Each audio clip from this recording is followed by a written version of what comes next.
Welcome back to Proxam, everybody, and today we're finally going to be looking at the Craftworld Eldar Index overview. And let me just say this, Isha is with us, Kane is with us, the Eldar gods have smiled, because you know what?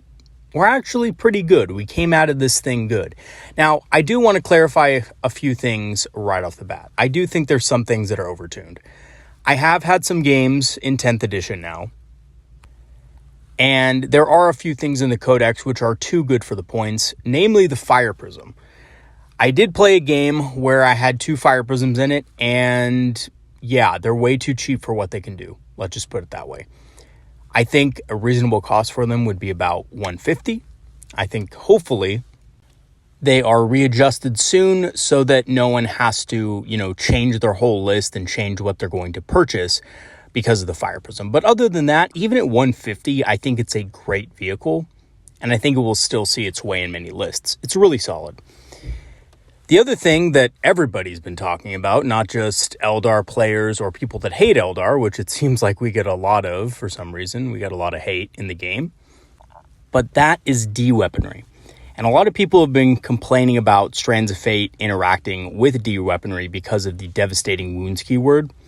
And I have to say, it is a little bit strong, and it is a little bit overtuned on certain units. Wraithguard have it. Wraithguard are very good for their costs. They're only 155 points, and arguably they have a weapon that can now take out anything because of that mortal wound interaction.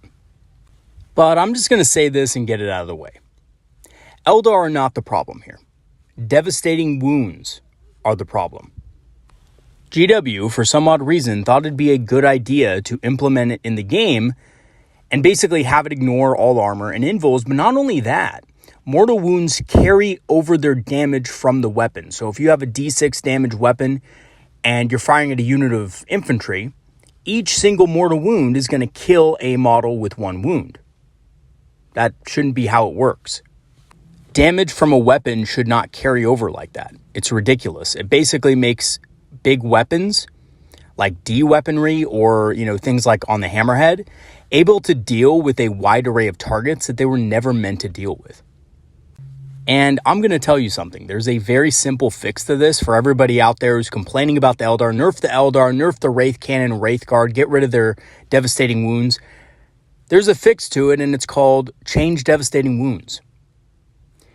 Either tone down devastating wounds so that people still get their invul saves against it. So basically, maybe devastating wounds gives -1 to your invul save instead of completely ignoring it. And or the damage does not carry over for each attack. So if you have a D weapon, Wraith Cannon, you fire it at a unit of Terminators, and that damage roll, maybe you roll a 4. Well, that 1 extra wound isn't going to carry over to the next Terminator because you've already killed 1 model with it. Right? And that's how it should work. That's how the game's always worked with damage dice, and that's how it should work now for devastating wounds. And that's how GW can fix it for everybody in the game, right? So that people don't feel like they're just being manhandled by mortal wound spam armies. And, I have to say, with how it currently is, Wraithguard being able to be taken in 3 squads of 10 can easily be fielded that way with Spirit Seers, and things can get really nasty and really oppressive very quickly for a lot of people. Especially when you consider Return Fire and Overwatch, things can get pretty oppressive pretty quickly if you're running that many Wraithguard. So again, though, the problem really isn't Wraithguard, it's more of a devastating wounds problem. Any unit with devastating wounds is potentially a problem. So what do you have to do? Well, you have to fix devastating wounds. And maybe increase the cost of Wraithguard just a bit. Okay, moving on to the overview. We're not going to talk about that all day because, people have been complaining, whining, crying about that for long enough. And you guys don't need to hear that. Our Eldar Codex is very good, or Index, I should say. So what are we going to be looking at in this video? We're going to be looking at a point cost analysis of every single unit in the Eldar Index. We're going to be taking an in-depth look at the data sheets we haven't already covered. And we're going to be talking about what the index means for the Craftworld Eldar overall and my main takeaways. So we did get a points reveal for all of these units as well. So the main takeaway from this is that most units now come in either 5 or 10. There's no medium-sized units now, so you can't, perfectly match your squad to the type of damage you want to deal to an enemy unit. which is a shame, but it makes sense from a simplicity standpoint. Kind of, not really, but kind of. Aspect warriors are generally much cheaper and toned down. This is across the board. Every single aspect warrior, except for Dire Avengers, got cheaper and a lot worse. Let's just not beat around the bush here. They did get worse, but because they're much cheaper and much more specialized to dealing with one type of enemy, they're actually still really effective. War gear is completely free. Exarch weapons, everything is free, yet it's all incorporated in the unit cost already.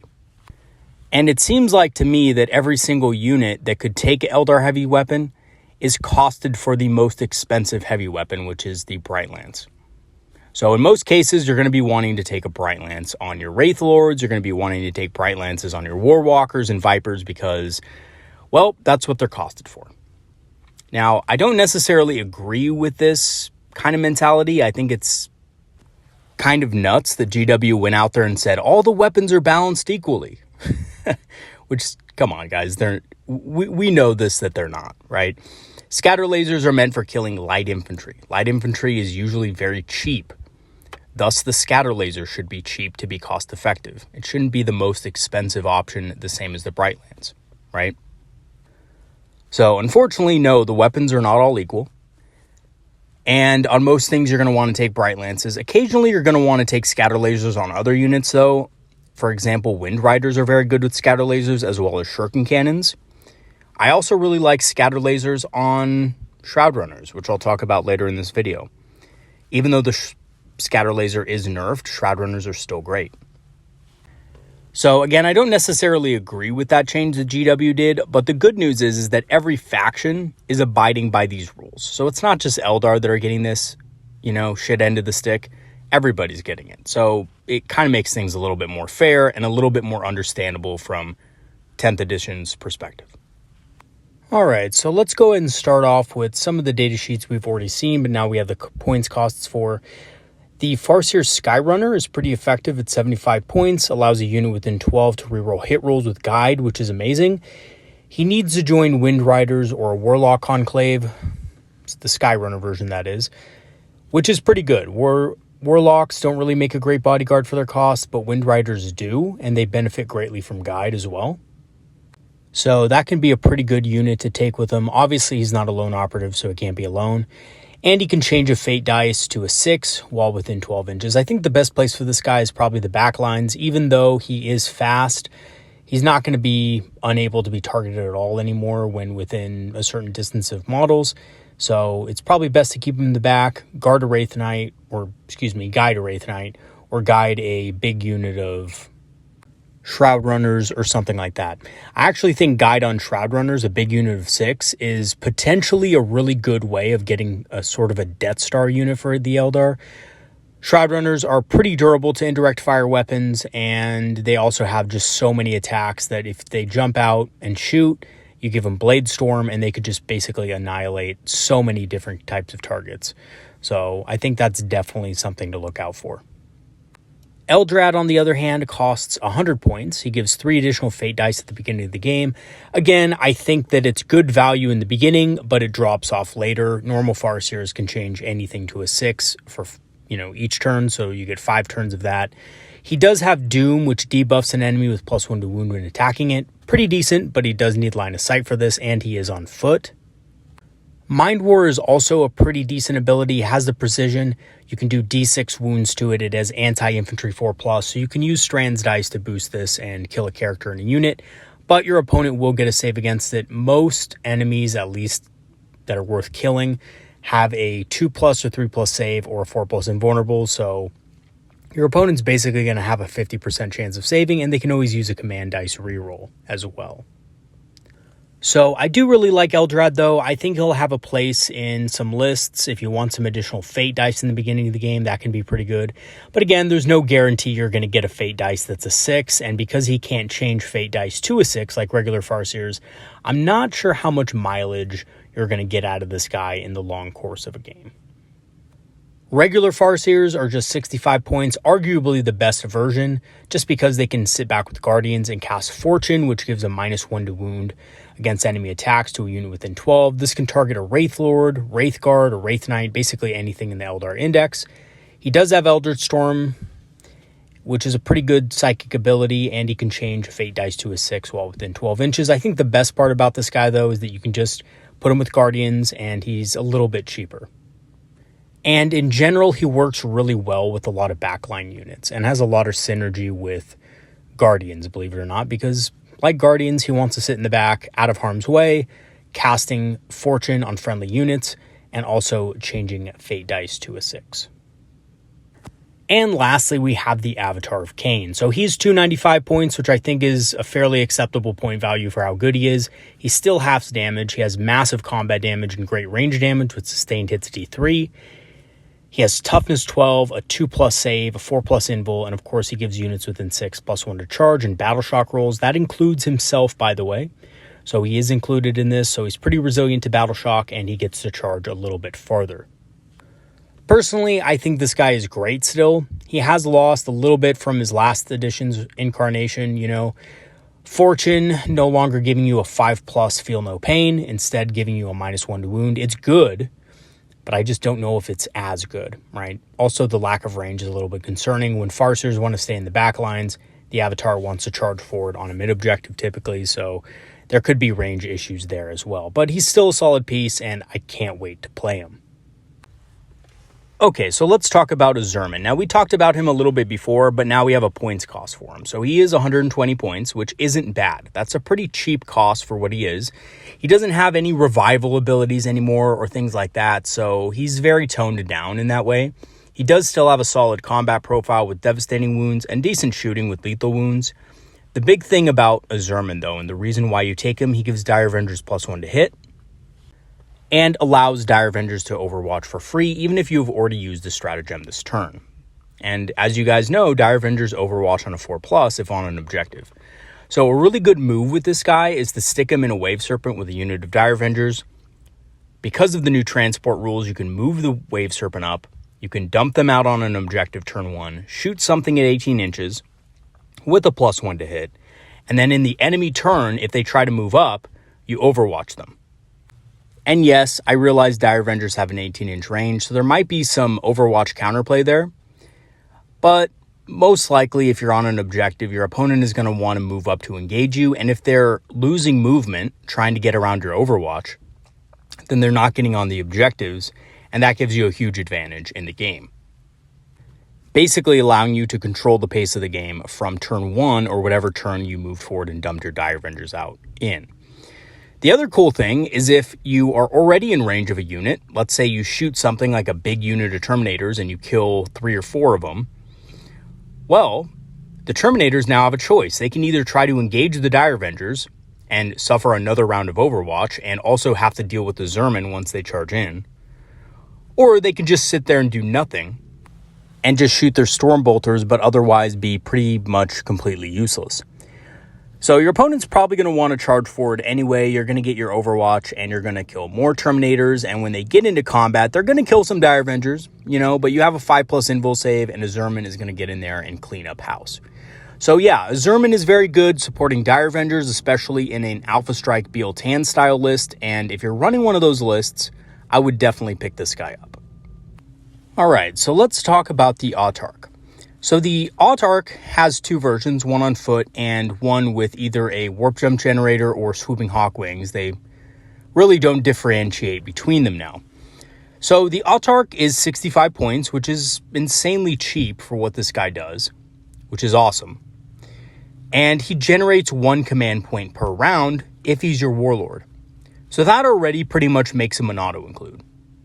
Because of how little CP generation exists in the game, the Autark is going to be a big piece in every single Eldar list, no matter what. I can't honestly see this guy not making it into every single list that you play. Now, he also allows the unit he's joined with to use a stratagem that you have already used this turn, but he can only join Guardian units, and Guardians aren't the best with stratagems in a vast majority of situations. There might be some niche scenarios where a Guardian unit will want to use grenades when another unit has already used grenades and things like that, but other than that, it's not going to be very useful most of the time. He can also take all the usual Autark war gear and is a 4+ invul save. So he can take a Reaper launcher, he can take a Dragon Fusion gun, whatever he wants. The Reaper launcher is a bit toned down, even though this datasheet has a typo, which will probably be fixed soon. But yeah, as of now, both profiles have damage 2, when actually only the Star Shot should have damage 2. So yeah, the Autark is pretty solid. I think his main selling point is obviously the command point generation. Other than that, he's just, an above average combat model. He's not better than he was last edition because now he can't take a bunch of cool relics that enhances damage or anything like that. So in most cases, he's just going to be a command point generation tool. The Autark Leaper, on the other hand, is a little bit different, costs a little bit more expensive at 80 points, but generates you 1 command point per round, and also has the Lone Operative ability, which allows him to operate completely independent of any unit and also allows him to not be targeted by weapons outside of 12 inches, which is really good. He also gives units within 6 inches +1 to leadership and battle shock tests. Now, I really like this, and the reason why, it may not seem like a lot, but your backline units like Guardians and stuff like that can't hold objectives and thus can't, get fate dice if they fail battle shock. So this is a really good way to keep indirect fire weapons from continuously battle shocking your Guardians so that they can't generate fate dice or control objectives. So I actually think that's a really good ability. And like all Autarks, they can take pretty much all the Autark war gear. Obviously, you're going to want to go with the most expensive options, things like the Dragon Fusion gun, the Star Glaive, and things like that.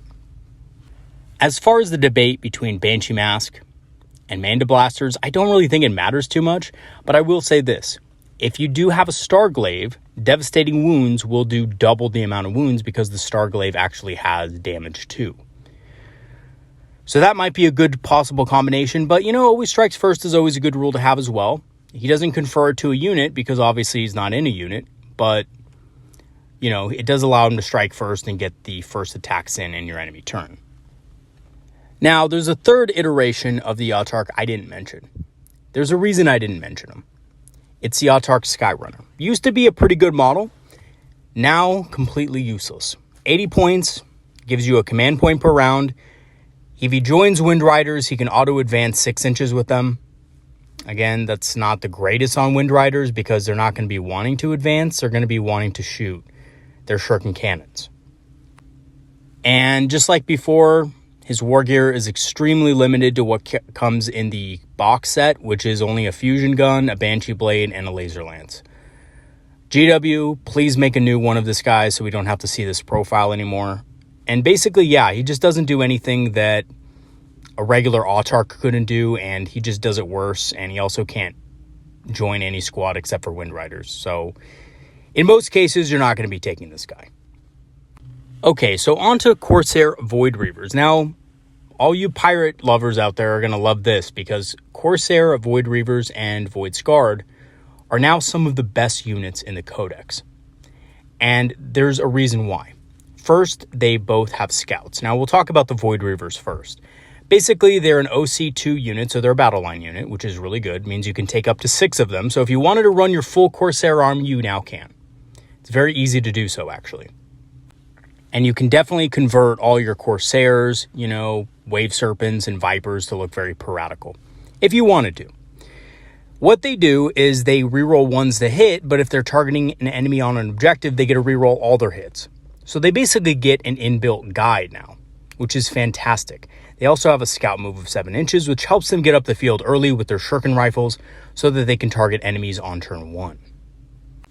And they have all the same war gear options as before, so they can take a Wraith cannon if they wanted to, they can take 2 blasters, and you might as well now, because for 5 of them it's 70 points, which is kind of expensive, and for 10 of them it's 140, so they're basically 14 points a model, so you might as well take those expensive options as well.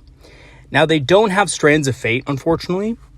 That is the army special rule, but they don't have it because technically they're not really Craftworld, but they can still benefit from Eldar abilities and psychic powers, just not Strands of Fate.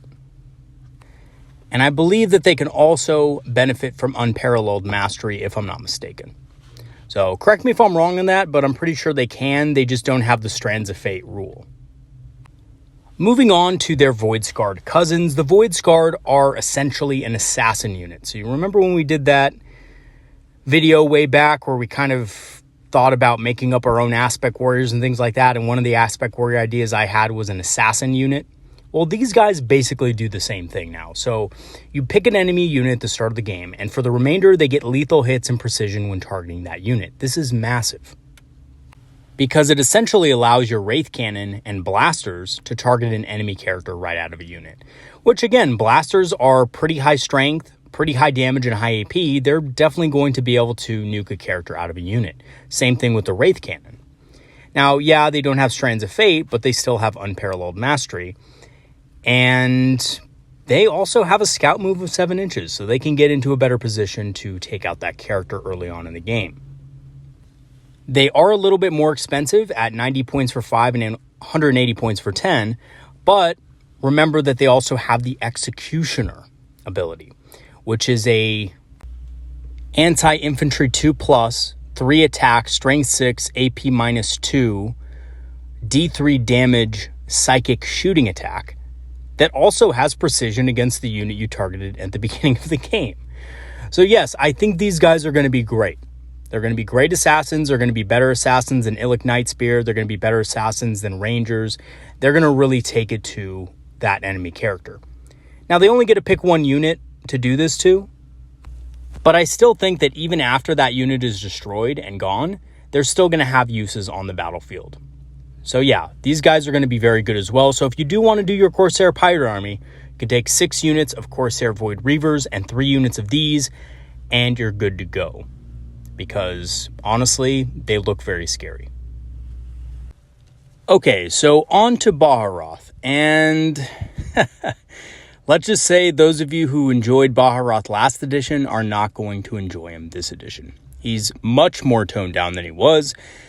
He does cost 125 points, so he's still kind of on the pricey side for characters as far as the Eldar index goes. He has a decent melee and shooting profile, but it's nothing amazing, honestly, and he gives Swooping Hawks +1 to hit. His special ability allows a unit of Swooping Hawks that he's joined to move 6 inches after shooting. This is not terrible, you know, it's like a mini Sky Leap, a really mini Sky Leap. But it's not spectacular. 6 inches isn't great, and when you consider the fact that Swooping Hawks now are a very cheap unit, which I will go into, it's just not a lot of value for what you're paying for. In most cases, if you are running big units of Swooping Hawks, Phantasm is going to be a better bang for your buck. Only 1 command point. You don't have to pay a bunch of extra points, and you can take something else in your army, right? So, yeah, Baharth. You could still use them if you love Swooping Hawks. Big unit of 10 might be good with them. But other than that, it seems just kind of meh to me. Moving on to Dark Reapers. Now, this is the unit that I was really praying would be good in 10th edition. I was praying hard to Isha. I was like, please let Dark Reapers be usable in this edition. And GW delivered. They are actually usable. Now, if you look at their profiles alone, you would think that nothing has changed, and in fact, they have gotten worse. Their AP has in fact been reduced on their Star Swarm missiles and Tempest Launcher. They also lost the damage on the Star Swarm and Star Shot. Star Shot is now 2 damage, Star Swarm is 1. So Proxy Hammer, why are these guys better? It seems like they just got another nerf. Well, they only cost about half of what they used to. They only cost 75 points for 5, 150 points for 10, and that comes with all the Exarch upgrades. So that means it comes with the Tempest Launcher upgrade. You definitely want to get that. Indirect fire is extremely good, and Eldar have a couple different ways to ignore enemy cover, like the Viper. So yeah, and the Tempest Launcher doesn't innately ignore cover, unfortunately. It does have indirect fire, it does have blast, so it's a pretty powerful weapon regardless, and it looks pretty good. They have a 5+ invul save like all aspect warriors, but the main drawing point to these guys is that they ignore all negative modifiers to their shooting attacks and ballistic skill. That means these guys are going to hit on a 3+ regardless of what your enemy can do. So there's a lot of stratagems out there and special rules that give -1 to hit, and Dark Reapers basically don't give a damn. Which makes these guys really effective for their cost. Again, they're 75 points for 5. That's incredible. Especially when you can take the Exarch weapon, the Tempest Launcher, and not pay any additional points. So my way to run these guys, if you want to run them as 3 squads of 5. I think it's the best way to do it. Some of you may be tempted to use Guide and run a unit of 10, which is also good. There's no real wrong way to run these guys now because they're so cheap. I think if you really like Dark Reapers, you'll probably want a unit of 10 for Guide and Phantasm, and you'll probably want 2 squads of 5. Now, you do want to use Phantasm on these guys because they are movement 6, so Fire and Fade isn't really going to be good with them. You're going to be wanting to get that 7 inches from Phantasm, and that way your guided unit Exarch won't have to deal with the indirect fire penalty. So you could move them in the ruins on the base floor, move them up, shoot at something in line of sight, then drop them back behind the ruins again, behind obscuring terrain. This is going to be very powerful, and a lot of people aren't looking at Dark Reapers right now because there's just a lot of other options that are very powerful, but I think these guys are flying under the radar. They are very good, and I suspect to see them in many people's lists going forward. Thank Isha, we can finally use them again. As for the Death Jester, their Harlequin cousin. 70 points, which is a pretty good cost for what he gets. He's pretty powerful. He benefits from Strands of Fate now. So yes, you can turn his dice into 6s. He chooses every time he shoots for either precision, sustained hits 3, or ignores cover. Obviously, sustained hits 3 is just massively good. And because you can use Fate dice, you can just prep that with a 6 going into it, and then roll the other 2, having about a 33% chance of scoring another 6. He has devastating wounds on top of that, so I guess if you wanted to load more 6s in there, you could, but I wouldn't. I would just roll it. 2 mortal wounds isn't really worth a Fate dice, in my opinion. And if he destroys an enemy model, that unit must take a Battle Shock test. And he's a lone operative with a 4+ invul save, so he's reasonably hard to target as well. I think the Death Jester is going to be a pretty good model. I don't think he's an auto-include, but I think he's solid. And I think Harlequin players are going to rejoice that their Death Jester at least didn't get nerfed too hard. At his points cost, he's pretty cost-effective. And real quick before we continue, I do want to address the big-ass fucking elephant in the room, which is Harlequins can't really be run as a full army anymore. And a lot of Harlequin players out there are probably looking at that and thinking to themselves, fuck my life. I can't run my army as I wanted to. This sucks. I feel you. Trust me. I really hate it when GW does the whole pump and dump strategy where they basically pump a whole lot of new rules into the game, and in that process they dump a lot of the older ways to play, like Harlequins, for example. Now, the good news is I think they're going to be reintroducing Harlequins as a detachment later on. With new detachment rules and things like that, you can almost be certain that they are going to be coming in the Eldar Codex, if not sooner, as some sort of supplement. So Harlequin players out there, don't go out and just chuck your army on eBay. Don't just sell your entire list. Hold on to it, because I'm pretty sure in a year they're going to be playable again. So it sucks for now. You might have to kind of go buy some Craftworld units to supplement your army a little bit before you go. You can still run a lot of Harlequins. You just can't run a whole army of them, unfortunately. Okay, let's talk about the Crimson Hunter. So the Crimson Hunter is one of those models that I thought couldn't get any worse, and it has. First of all, the cost is 160 points, which, if it had decent rules to back it up, wouldn't be too bad. Has +1 to hit and wound against models with fly. This was, obviously going to happen in some form. The Crimson Hunter is a specialist against flying models. It can take all the same options and has a 5+ invulnerable save base. And that's basically it. You're never going to take the Star Cannons. You're always going to take, the Bright Lances and the Pulse Laser. The Pulse Laser is more of a heavy anti-light vehicle weapon now at strength 9, 3 shots. You know, AP -2, D6 damage. It's not really as strong as it once was, but it's also, you know, also has more shots. So it's a little bit of a trade-off there. This thing is just normally not going to be worth taking. I think it's definitely runnable, though. You know, 160 points, it's expensive, but it's not super expensive. I mean, I don't know about you guys. I'd rather run a couple of fire prisms, you know what I'm saying? Especially now with their costs, which I'll talk about. But that's probably going to be nerfed soon. In any case, fire prisms just seem like a better option for anti-tank and anti-infantry against all targets than the Crimson Hunter. So I think the Crimson Hunter is a little bit too expensive. I would like to see its points reduced in the future, because as of now, it just looks a little bit too expensive for what it actually does on the battlefield. All right, it's time. Fire Dragons. This is one of my favorite units of all time. Fire Dragons, their points cost has been severely reduced. They no longer cost 125 for 5. They cost 85 for 5. So they got a big points reduction. Now that points reduction came with a nerf to their guns. Their guns are still strength 9. They're still AP -4, so they haven't changed a bit. They're in line with all the other Melta weapons basically in the game. Except now their damage is baked into the Melta special. They get Melta 3 instead of Melta 2 like most other Melta weapons. But you have to be within 6 inches to use Melta. You basically be within half range, which kind of sucks.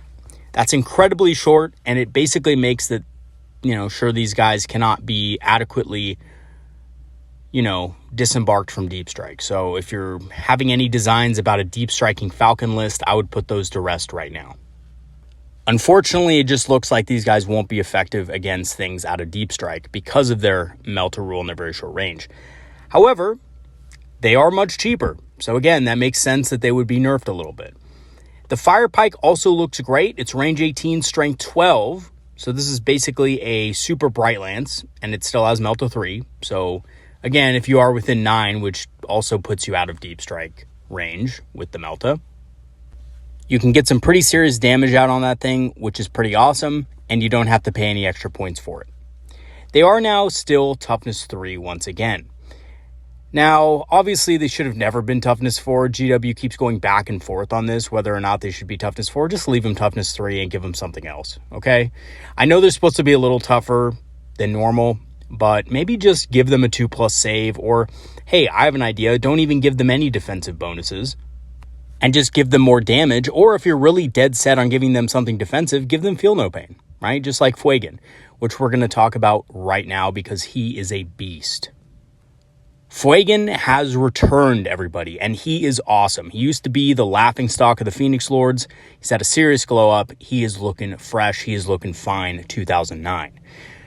The first time he's destroyed, he revives on a 2+ to full wound. So he's basically just has an inbuilt Phoenix gem, which makes sense. A Phoenix Fire, right? Fagan Fire.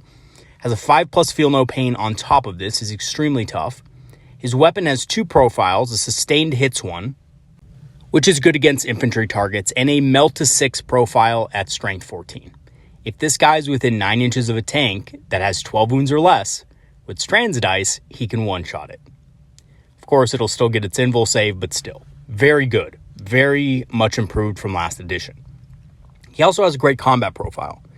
6 D3 damage, AP -4 attacks is pretty strong. He also swinging at strength 5, so he's going to be wounding most infantry on 3s. He's going to wound Terminators on 4s, which isn't bad.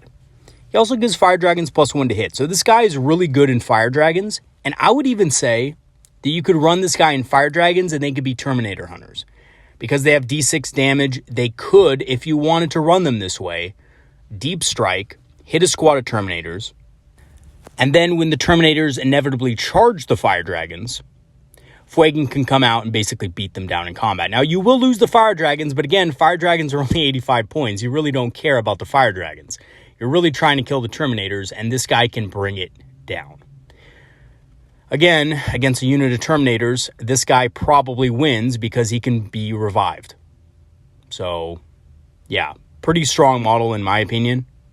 And a pretty serious threat to multiple different enemy types. And I think if you are running Fire Dragons in a Falcon, take this guy too, drop them out of the Falcon, use the Falcon's supporting fire ability, and let your unit reroll wounds against your chosen target. And speaking of the Falcon, we're on to the Falcon. So points 140. This is what we were missing before. Pretty decent cost. I think it's costed well for what it does. It gives units a disembark rerolls to wound against a target the Falcon hit. This is extremely good, and this is really our only source of unit-wide rerolls in the entire codex for wounds. So that's pretty good. So Howling Banshees, Fire Dragons, Striking Scorpions, they all hit a little bit less than they used to, although they are a little bit cheaper. So this is going to help them a whole lot. Can also transport 6 models just like always, and has the Pulse Laser, which is now Strength 9, AP 2, D6 damage, but it has 3 shots. So it is a bit of a trade-off. In a way, it's still pretty good against tanks, but it's going to be wounding most of them on a 5+, which kind of sucks, but you have more hits to make up for it. Now, as for Howling Banshees have been reduced in cost, but not really by that much. I think they're about, still, if I'm not mistaken, 17 points a model, which isn't great. They have a 4+ invulnerable save in combat, so that's okay. They have an 8-inch move and can advance and charge or fall back and charge. They also have the Fights First roll, which is good. It means they'll charge in. They'll fight first anyway, like always. If something denies their charge bonus, then they'll at least get it from the Banshee Mask. And then in the next turn, if they do survive, which probably they won't, to be real, but if they do survive, they'll get to strike first once again. They no longer do anything about Overwatch. That's completely gone. Overwatch will hit these ladies at full strength. And on top of that, they don't have the -1 to hit anymore. So they're much more susceptible in both close combat and shooting. They have 3 Strength 4 AP 3 minus attacks each. They no longer have +1 to wound. So Howling Banshees actually lost a lot. And in my humble opinion, they did not get cut enough in points to justify the lack of damage that they now have. Yeah, there's Unparalleled Mastery, of course. Gives them 1 reroll for hit and wound on shooting and in close combat, which is okay. But it's nowhere near what they were. The Banshee Exarch was the cream of the crop last edition, could basically slaughter a unit on her own. She would now be lucky to kill 1 Space Marine with the Mirror Swords. The lack of AP and the lack of ability to wound really hurts these ladies a lot. So, what are Howling Banshees going to be good for in this edition? I think they're a good unit to basically throw into something that's, threatening your army. It's not going to delete that unit, but it will at least tie them up. If it's a basic Primaris unit or something like that, I think these, can still outtrade them. They can still go in there, fight them to the last, and win over 2 rounds. I think that's very possible. You might lose a couple of Banshees. If the enemy unit falls back, then the Banshees obviously are just going to get shot to bits. But hey, they're only 85 points, so it's not that big of a deal. But they are more expensive than other Aspect Warriors, so it has me scratching my head a little bit, especially since Striking Scorpions are even cheaper than these girls. And arguably better because they get Sustained 1 and Devastating Wounds. So even though they don't have the AP, they have, more attacks and, possibly more to wounds on top of it. So Howling Banshees, not the greatest unit in the Codex, also not the worst. I think they're still usable. I think they're usable in a unit of 5 to throw at an enemy unit. Or if you want to, spend the points, a unit of 10 isn't bad either. You could definitely do some damage with that. I just think for a combat unit, they're way too susceptible to things like Overwatch. And they don't really get a lot in the way of damage mitigation from shooting or, Overwatch anymore. So obviously that's going to be a roadblock for them to have to deal with. Now, Ilik Night Spear, on the other hand, is a very good model. And if you guys love running Rangers, you're going to love running this guy. His Voidbringer has devastating wounds and precision. He does 3 damage with it as well, which isn't as high as I thought it would be, but it's still decent. He's really good with Rangers, though. He allows his unit of Rangers to reroll wound rolls. That includes himself, by the way. So with all those precision attacks going in there, you're going to be sure that you can kill a character pretty easily. And obviously the way to run this guy is with a big unit of 10, because not only can they reroll their wound rolls, but his unit also cannot be targeted by attacks outside of 12 inches. And when you combine this with the Ranger's Outcast ability, which allows them to move D6, if an enemy gets close, it has the potential for some really troll moments. So just imagine your enemy is trying to target your Ranger unit. They move forward into rapid fire range just outside of 12 inches or inside of 12 inches, and they're like, okay, there's no hiding from us now. And you're like, well, actually, measure your tape measure. As long as they're within 9 inches, you can move D6 back and you just move right the hell out of there. Now, of course, there is some counterplay to this. Your opponent can, kind of slowly inch his models within that 12 inches and still be good because the Outcast ability has a 9-inch range. But I still think it's a pretty good way to keep out of assaults and other things like that.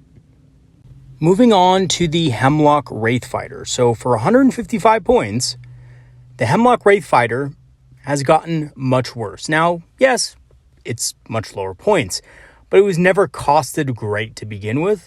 And now its aura is a little bit less at 9 inches, subtracts 1 from enemy battle shock and leadership tests. Not the greatest thing. I'm not sure you want to be within 9 inches of a lot of enemy units that want to, that you want to battle shock.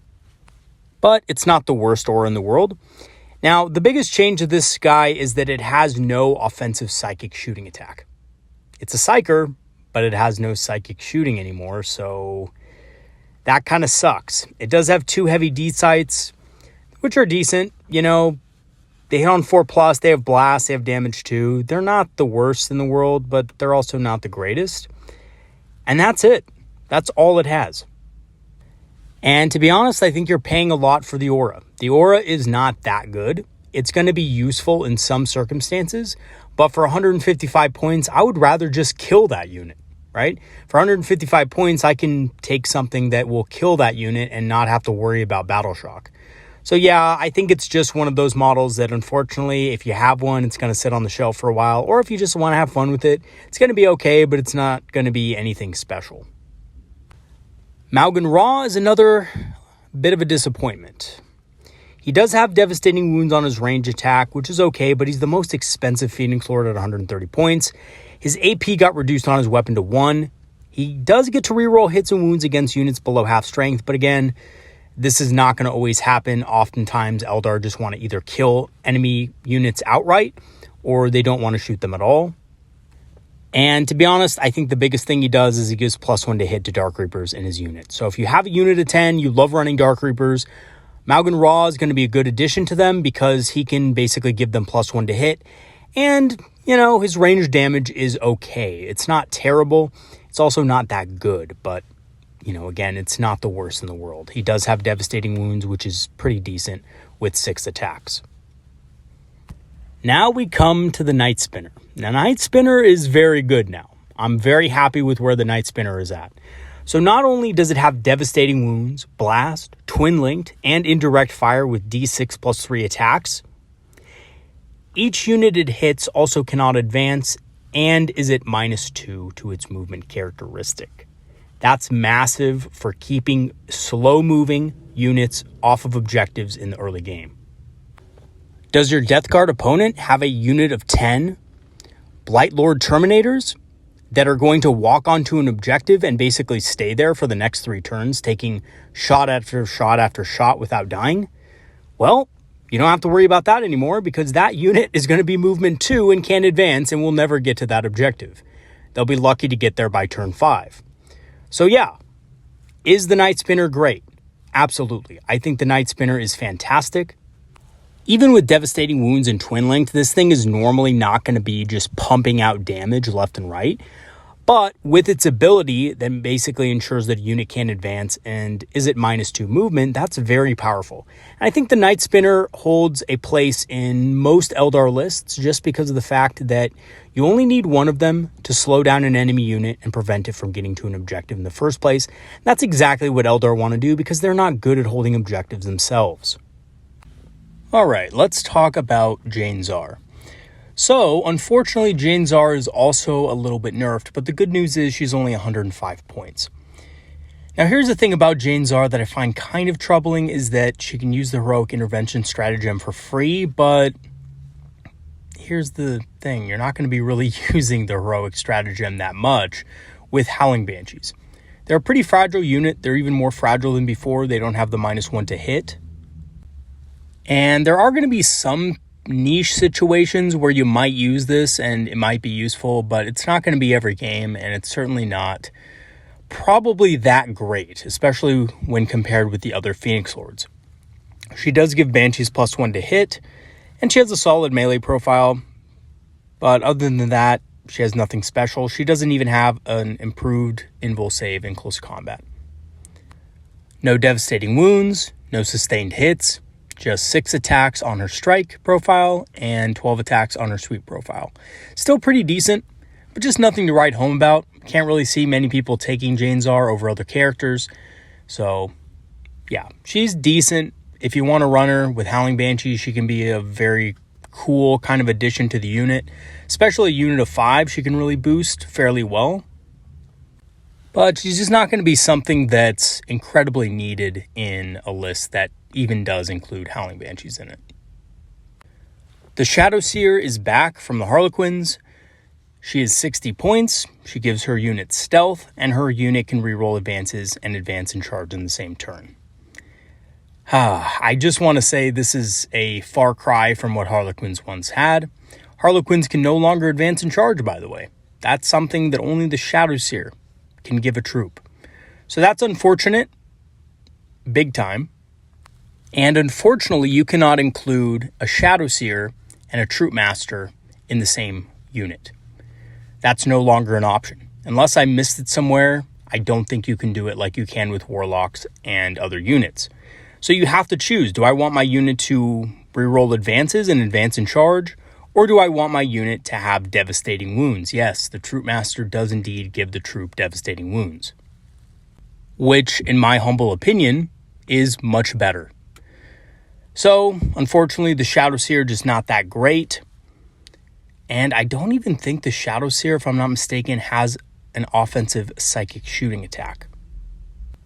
Yeah, it doesn't look like she does. So, no Mirror of the Minds or anything like that. Very unfortunate. I was hoping to see that included in the datasheet.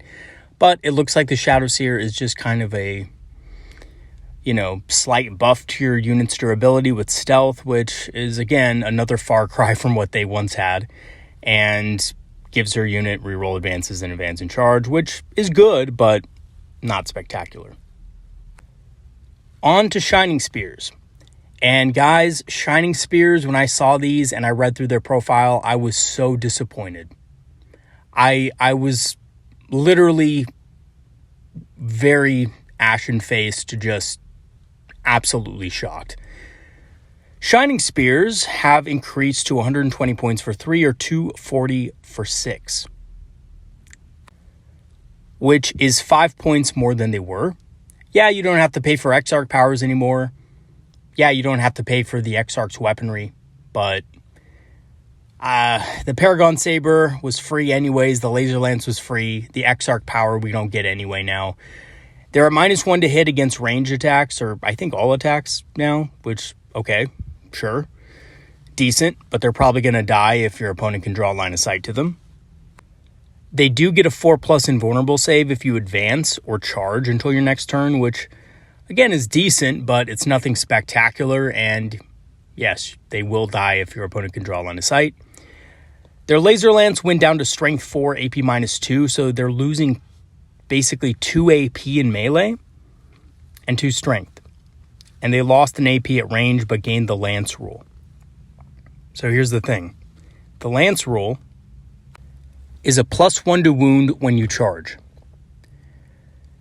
That's not as good as what they once had. Nowhere close. And in fact, Rough Riders are better. Rough Riders are better, guys. And I know Rough Riders are cavalry. I know they don't have the fly special rule and stuff like that, or have a laser lance shooting attack, or all that other fancy bullshit that's probably not going to come into play very often. Again, the laser lance is only 6 inches, and these guys did lose 2 inches of movement, which you do have to account for as well. It's going to be harder to get your laser lance shots off. They're just not as good. They're very expensive. You can afford many Rough Riders for every single Shining Spear. They just seem very inferior to me, and they also got a side nerf with their shooting being twin-linked now. The twin-linked shuriken catapult instead of just the regular, 4-shot shuriken catapult. That's kind of something Wind Riders got as well, but Wind Riders can take shuriken cannons and scatter lasers, so they don't really have to worry too much about that. So yeah, you can probably still take them in units of 3, and they can do okay killing Marines and things like that, but don't expect them to kill anything heavy. Don't expect them to kill anything with a good armor save, like Terminators. They're not going to be very useful against those. And in general, they're just not going to do that much, especially with Overwatch being in the game. God, Overwatch, the bane of all of our combat units. And seriously, it is, because there's a lot of things out there that are just really good at producing a high volume of shots. Played a game against Space Marines the other day.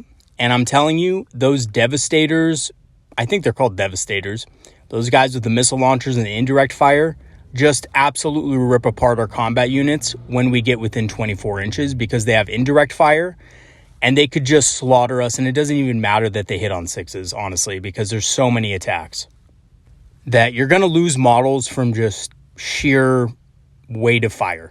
And unfortunately, units like Shining Spears are just a little bit too vulnerable. Same thing with Howling Banshees to be able to deal with those units. The thing about Howling Banshees, though, is they're actually much cheaper and a little bit more expendable. So yeah, you could lose, a Howling Banshee or 2 and be okay. You can't lose a Shining Spear and still have the unit perform well. So I still think the unit's decent, but nowhere near what it once was, and I hope they get a points reduction in the future so that people can be more comfortable taking this very heavily nerfed unit that also got increased in points. Okay, on to Prince Riel. Now, Prince Riel is really interesting because he's 100 points. He is an Autark, but he doesn't technically count as an Autark, so you can actually take him and an Autark in the same list now, which is awesome. And by the way, you can take multiple Autarks. I don't know if it's worth it to take multiple Autarks because you can only get the 1 command point, but it is worth it to take this guy in an Autark because he gives his unit +1 objective control, which means his unit can still hold objectives even if they have objective control 0 because of the way modifiers work. He can join Corsair units, which can also scout move, so he can get up the field fairly easily. He has a good melee profile. And you can redeploy 3 units in your army, and you can also put them in strategic reserve, ignoring restrictions. I know people have said this is kind of useless because you roll to see who goes first after. And while I do hope that GW clarifies this and makes it so that redeployment happens after the roll-off to see who goes first or second, I do think that it's still useful. And I'm going to tell you why.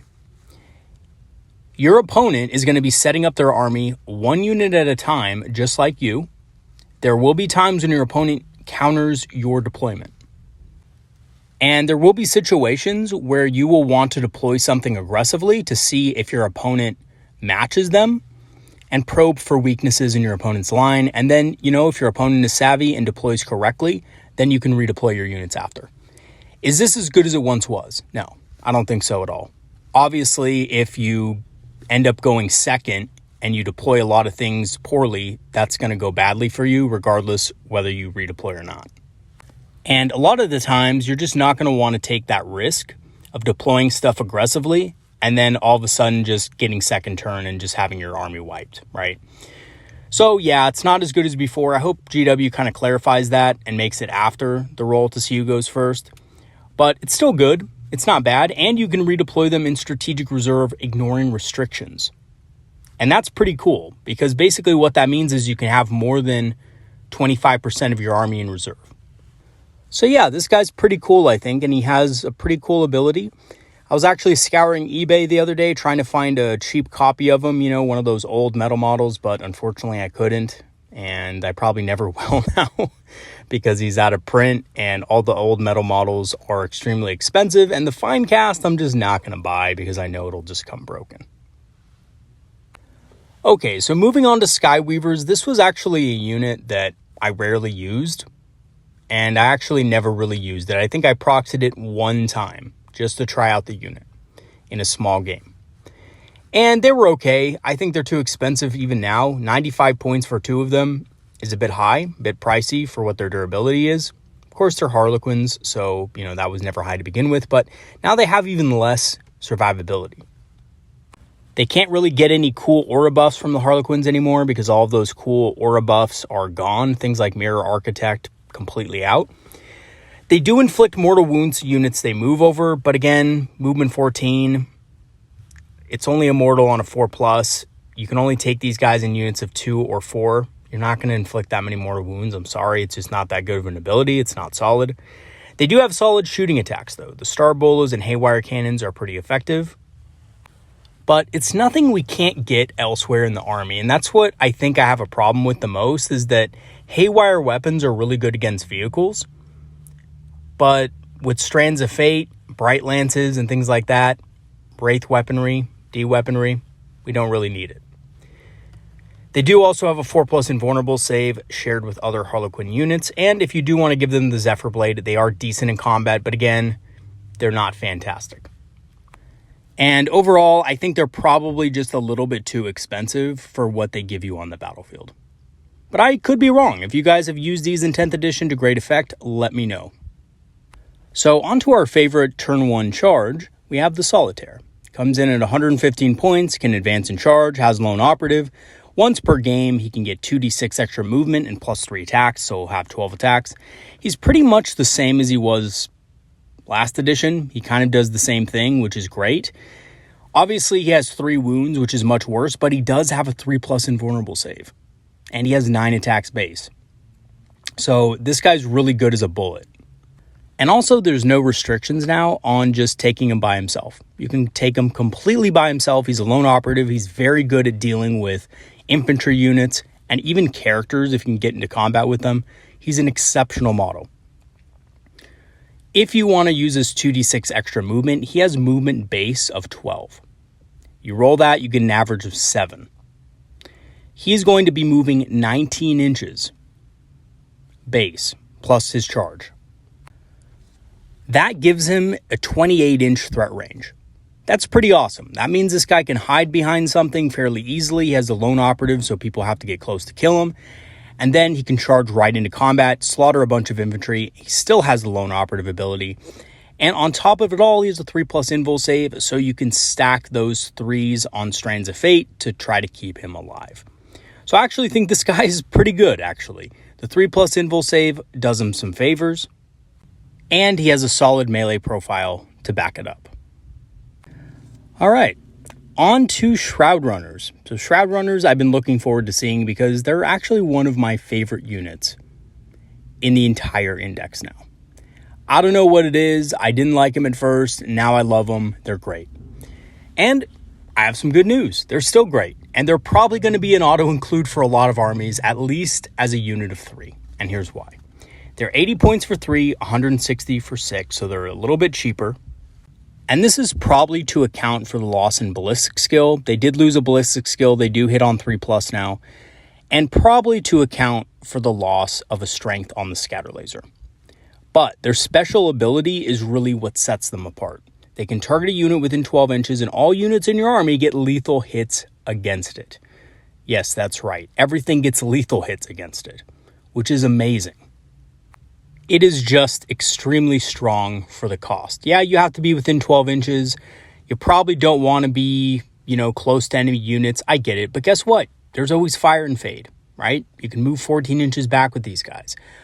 On top of that, there's nothing preventing you if 14 inches isn't enough. If you have the command points for it, with the Autark or whatever, there's nothing preventing you from also phantasming at the end of your opponent's movement phase in addition to fire and fade.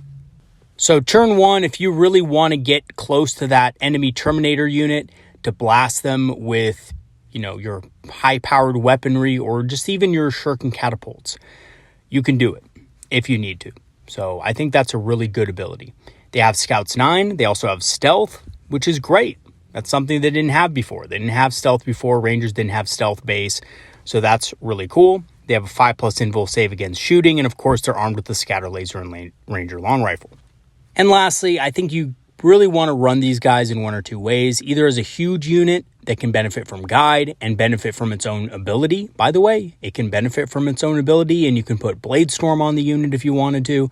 If you add the command points, I know that's kind of getting pretty heavy on the CP, but later in the game, if you do bank for it, you can do it.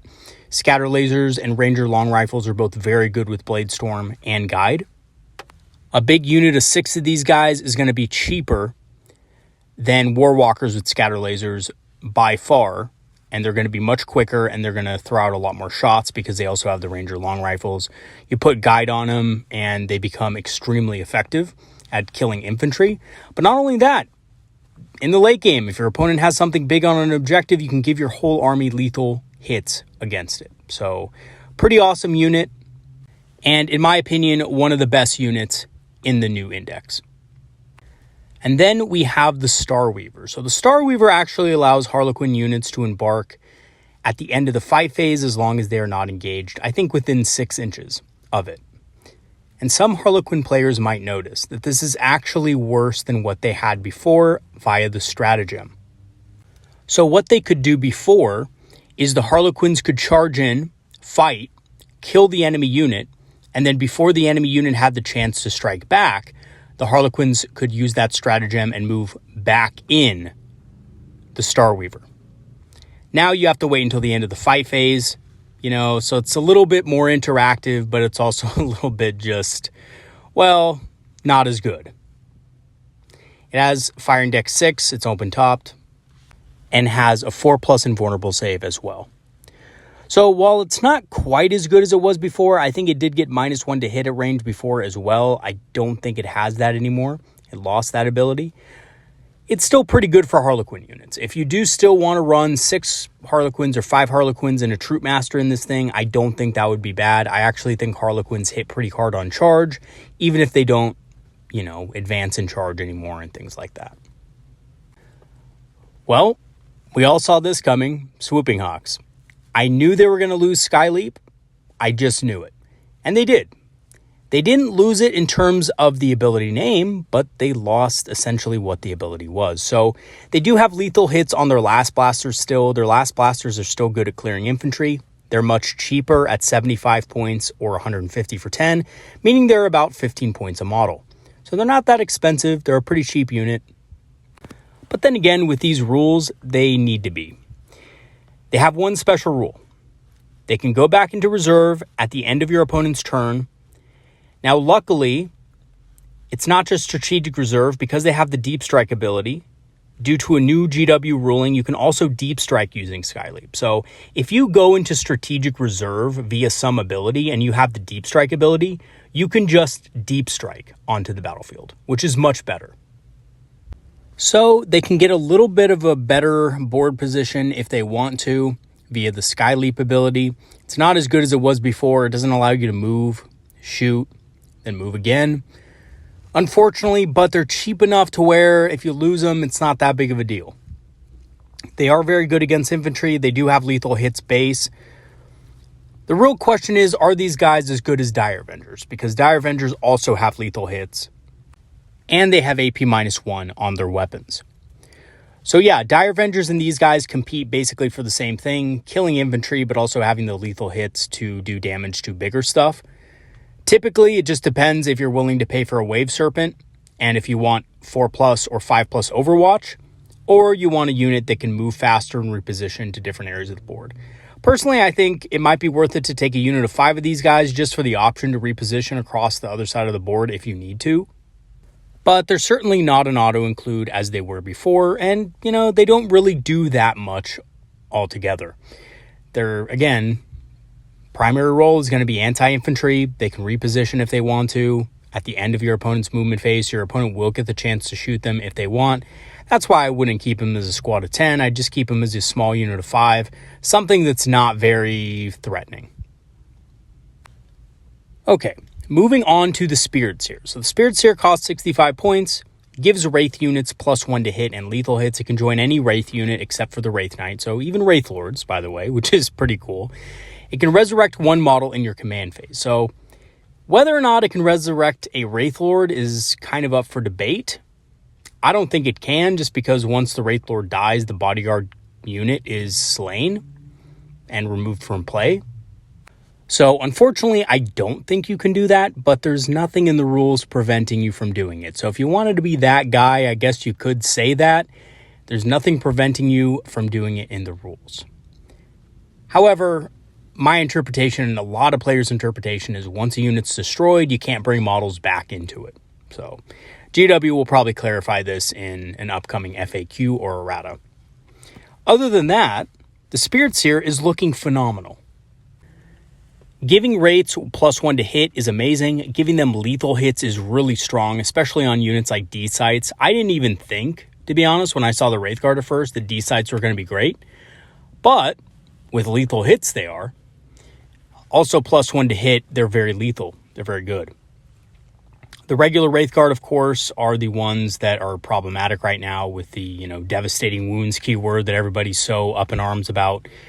But even if they nerf that keyword, I still think, having +1 to hit, having lethal hits, and also being able to resurrect one model in your command phase is fantastic. So resurrecting a Wraithguard per turn is awesome. Now, some people are saying, and honestly, I don't think this is intended either. I think this is a typo on GW's part.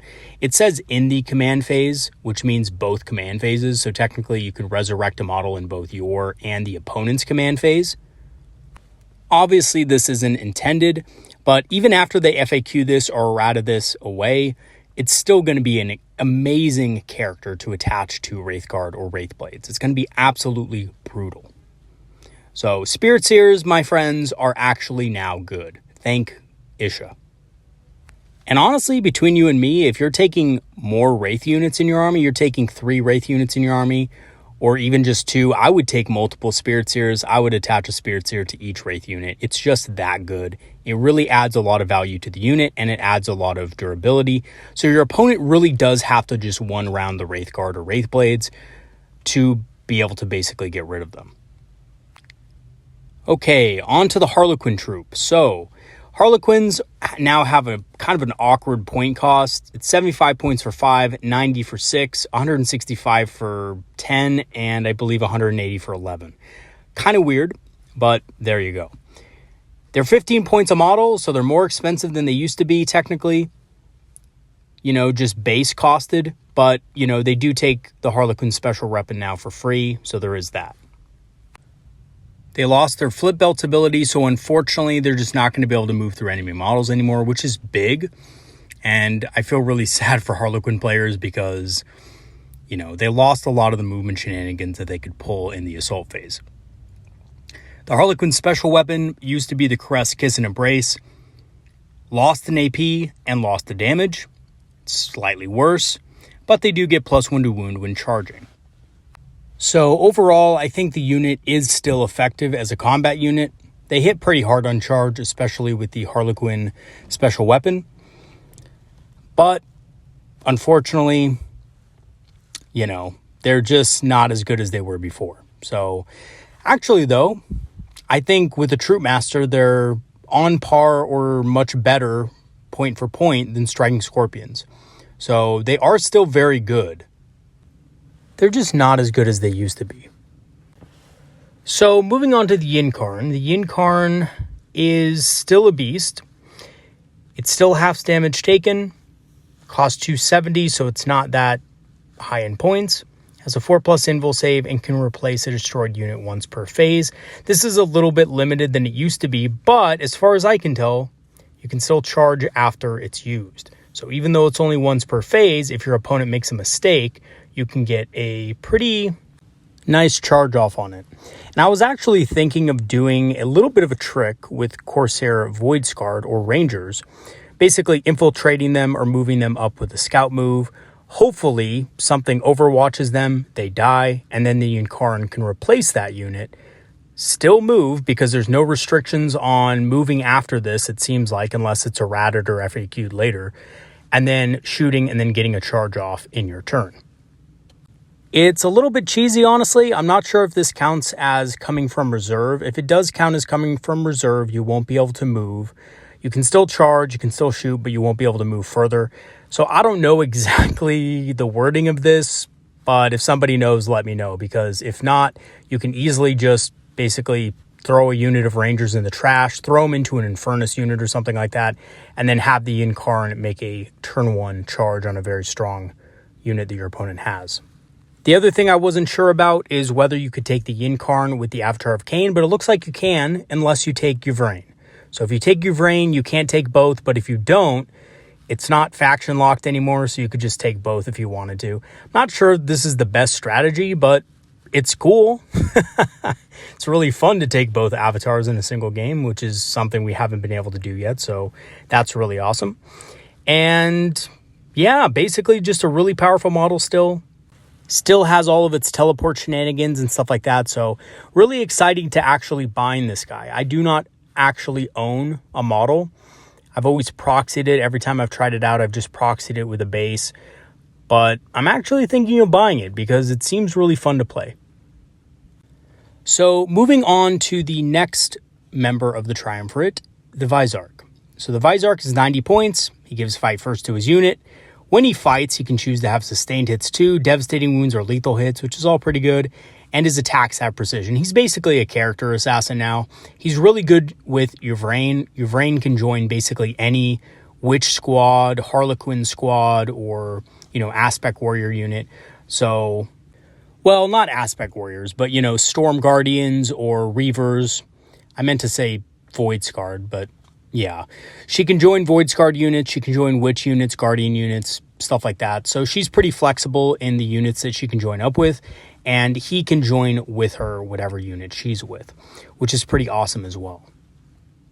This guy is pretty cool, not an auto take or anything like that, but can do some significant damage against enemy characters with the precision and devastating wounds ability. He's a decent fighter. So let's go ahead and talk about the VoidReaver. The VoidReaver was part of a huge Harlequin controversy back when the Eldar Codex first came out. Basically, this thing was way too good for its points. Now I'm looking at its point cost, and compared to other stuff in the Eldar Codex, I'm not so sure it's that good. Units hit must take a battle shock test, which is good, but it's not the greatest thing. It has decent weapons, but it's a cut below the Fire Prism in terms of damage. Even its Prism Cannon just seems like a worse version of the Fire Prism. Haywires are great anti-vehicle weapons, though, I have to say. They're very effective. They have anti-vehicle 4+, and when combined with Strands of Fate, that can do some decent damage against vehicles and do some decent mortal wounds. However, I don't think it's anywhere comparable to like the Wraith Knight or the D-Cannon, for example. Alrighty, so we already talked about the Warwalkers a little bit. They come in units of 1 now, so they can't be taken in big units of 3. They cost 95 points apiece, which is pretty expensive for this thing. Honestly, I thought it was going to be a little bit less expensive. It does have a 4+ invul save, which is improved, and it does have -1 to wound against enemy attacks. These things are great as far as their durability goes for their cost. They're a little bit tougher than things like Fire Prisms. Even though they have less wounds, they do have a greater invul save, which means a lot, especially since they can benefit from Strands of Fate. They also have a 9-inch scout move, and they can take all Eldar heavy weapons. Now, what are you going to give this thing?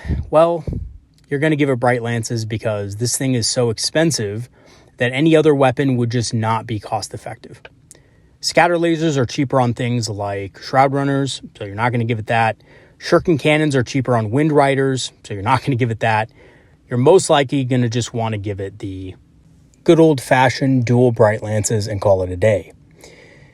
So, what do I think of this model in comparison to other anti-tank platforms in the Eldar Index? Well, to be honest with you, I think it's pretty solid.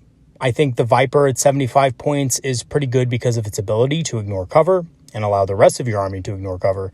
But this thing just a little more durable, a little bit more interactions with Strands of Fate defensively, and also have the opportunity to get better positioning in the beginning of the game via the scout move. Now, what I will say, though, is that when you compare this with a Fire Prism, there is really no comparison. The Fire Prism is much better, and I will get to the Fire Prism, obviously. I'll talk about that in a second. But, yeah, for damage, I wouldn't really say that it's better than the Fire Prism overall, but it does have a place in the Eldar army, and I suspect that once the Fire Prism gets nerfed, which it inevitably will, because I think GW put it way too low in the points, I think this is going to be one of the best anti-tank platforms in the game that's mobile. And next up is the Troop Master. So the Troop Master was, at the end of 9th edition, one of my favorite models, not only in the Eldar Codex, but in the game. I loved it. I was absolutely stunned by the fact that he could kill so much with the right combination of relics and warlord traits. It was actually very possible for him to be able to sweep through a 5-man Terminator unit by himself. Now he's a shadow of his former self. He does give his unit devastating wounds, which can be great in a big unit of Harlequins coming in from reserve. I think that's probably a really great way to use them. He can also change a fate dice used for himself to a 6. This would have been great last edition. Now his weapons are just kind of garbage. So it's not fantastic, but it does mean that he can get at least 1 mortal wound in per turn via his own unit ability. His melee, again, isn't great, but at 55 points, giving his unit devastating wounds, I think he's pretty solid. I think if you're running a Harlequin unit, he's an auto-include. You definitely want the Troop Master in there, because who doesn't like devastating wounds on a unit that gets 4 attacks apiece? And Harlequins definitely still have some play, although I really don't think they're ever going to be in the same spot that they were. Unless, of course, GW comes out with their own detachment, which I hope they get. I hope they get the Sedates, and I hope they get their own detachment again so that people can actually run them as an army. Okay, moving on from that sad story, let us talk about the Webway Gate. So the Webway Gate is trash. It wasn't really used that much last edition, I have to be honest, except for certain builds, and now it's even more expensive. It can now be destroyed, which also sucks, but it does allow strategic reserves to come in from the gate as if it's a board edge, just like before. You can still come into contact with enemy units and count as charging if they are near the Webway Gate, which might be more feasible now that the fortification rules have changed slightly and deployment is a little bit easier. And it gives units obscured by it the benefit of cover, which is good, but not fantastic. It is a lot more expensive at 220. It used to cost 100 points before, and now it's just astronomically more expensive. I really don't see any universe where this would be taken in competitive play, or even semi-competitive play. It's really sad because I like Webway portals. I was actually thinking of converting one up. Obviously, I don't want to buy the GW kit because, well, honestly, I don't think it looks that good. But, it is cool. So if you want to run some sort of reserve style list, I can kind of understand why you'd include it.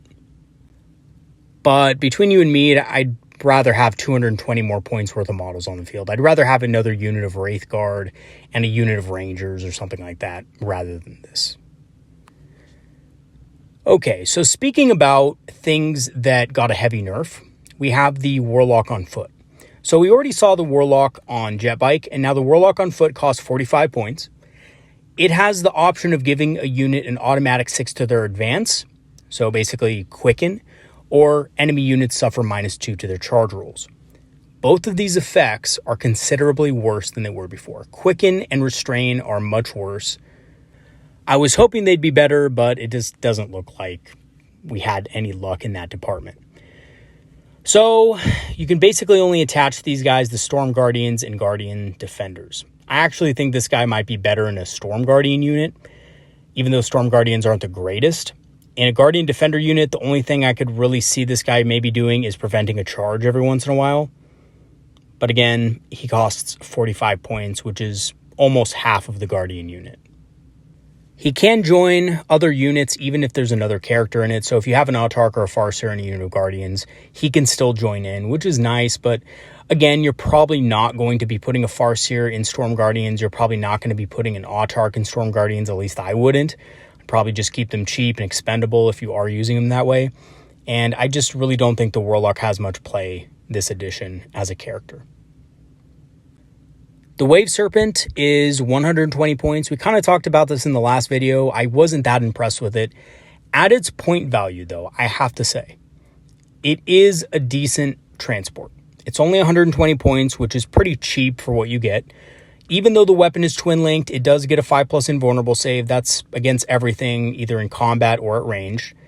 And the D3 mortal wounds and battle shock test within 12 isn't that bad. I was actually expecting this thing to be a lot more expensive. I was expecting it to be like 145, 150 points. I'm glad it's this cheap because its rules aren't spectacular, and this means that we can run mech lists again, because this is now cheap enough to be able to do that. So you can run 4 or 5 Wave Serpents, you can run your 2 Fire Prisms and Falcon, and have enough points for a 2,000 point list. That's pretty effective. And the whole aspect assault is very viable with Wave Serpents. You have 2 units of Dire Avengers. I kind of spoke about this earlier with the Azerman. First turn, they come forward, they use this 12-inch ability, by the way. As of now, it doesn't activate at any particular time, so you can use it at any time. So that means before you disembark your Dire Avengers, if you don't want to get overwatched, you can use this ability prior to your opponent using their stratagem to force a battle shock test. And I'm actually going to do a video on this coming up. It's going to be within the next couple of weeks, talking about mech lists in 10th edition, because I think it might be a very viable way to play and an alternative to the playstyle that's evolving in the beginning of 10th edition for Eldari. Now, what I will say is that even if it's just a battle shock test, if you just have 1 Wave Serpent, your opponent's probably going to pass that test. But is he going to pass 4 or 5 of them? No, of course not. And this can give you a great advantage going into an Alpha Strike, especially when you have fragile units like Dire Avengers and stuff like that. So yeah, the Wave Serpent, while it doesn't have the greatest rules, is cheap enough to, justify using it, or several of them, I should say, in a Alpha Strike style list. And honestly, Wave Serpents are pretty good transports, I have to say. Even if it's just one of them. So moving on to the Wraith Lord. The Wraith Lord is now 160 points, which means you're basically paying for the most expensive upgrades. You're paying for the Ghostclave, you're paying for the Flamers, you're paying for the Bright Lances. So you might as well take all that stuff. There's nothing wrong with taking it all, right? Flamers are better than Shuriken Catapults now, bar none. Bright Lances are obviously going to be very good with Strands of Fate and Unparalleled Mastery. So you might as well just take the most expensive options on this guy. Now, he is also good with Eldar missile launchers, because of the fact that he has the ability to gain a fate dice for each unit he destroys. And the reason why this is good is that Bright Lances are really only good against vehicles. So if your opponent runs out of those targets, you're going to stop generating fate dice. The missile launcher allows you to kill infantry squads and finish those off later in the game and keep generating dice. He also hits on a 4+ now, so having D6, blast shots, plus the blast special rule is going to be good for getting some hits in anyway. He's extremely tough. He got boosted to toughness 11 and has a 2+ save. And he can take all the Eldar heavy weapons like he always was able to in the past. The Ghostclave is also very effective, being able to smash through heavy armor or sweep through lighter targets. And get this, the Wraith Lord is a great target, unlike other units in our army, for the Heroic Intervention stratagem from the core rulebook. He's a really good defender of a backline. So if you thought Wraith Lords were good at defending the backline before, now your opponent is going to have to seriously think about assaulting those Guardians that are generating fate dice on your deployment zone objective. Because if they do, you can pay the command points to heroically intervene, and this guy will promptly smash his unit to bits. And that includes big stuff too. Yeah, they can attack the Wraith Lord. Will they be able to one round the Wraith Lord? Unless it's something really big, probably not, right? Infantry is not going to be able to do it. Only other monsters are really going to be able to go toe-to-toe with this guy. So yeah, he is a little bit expensive, but he is worth his weight in gold. And I'll probably be running him from time to time as well, and I plan eventually to run a Wraith-centric army and make a guide for it as well.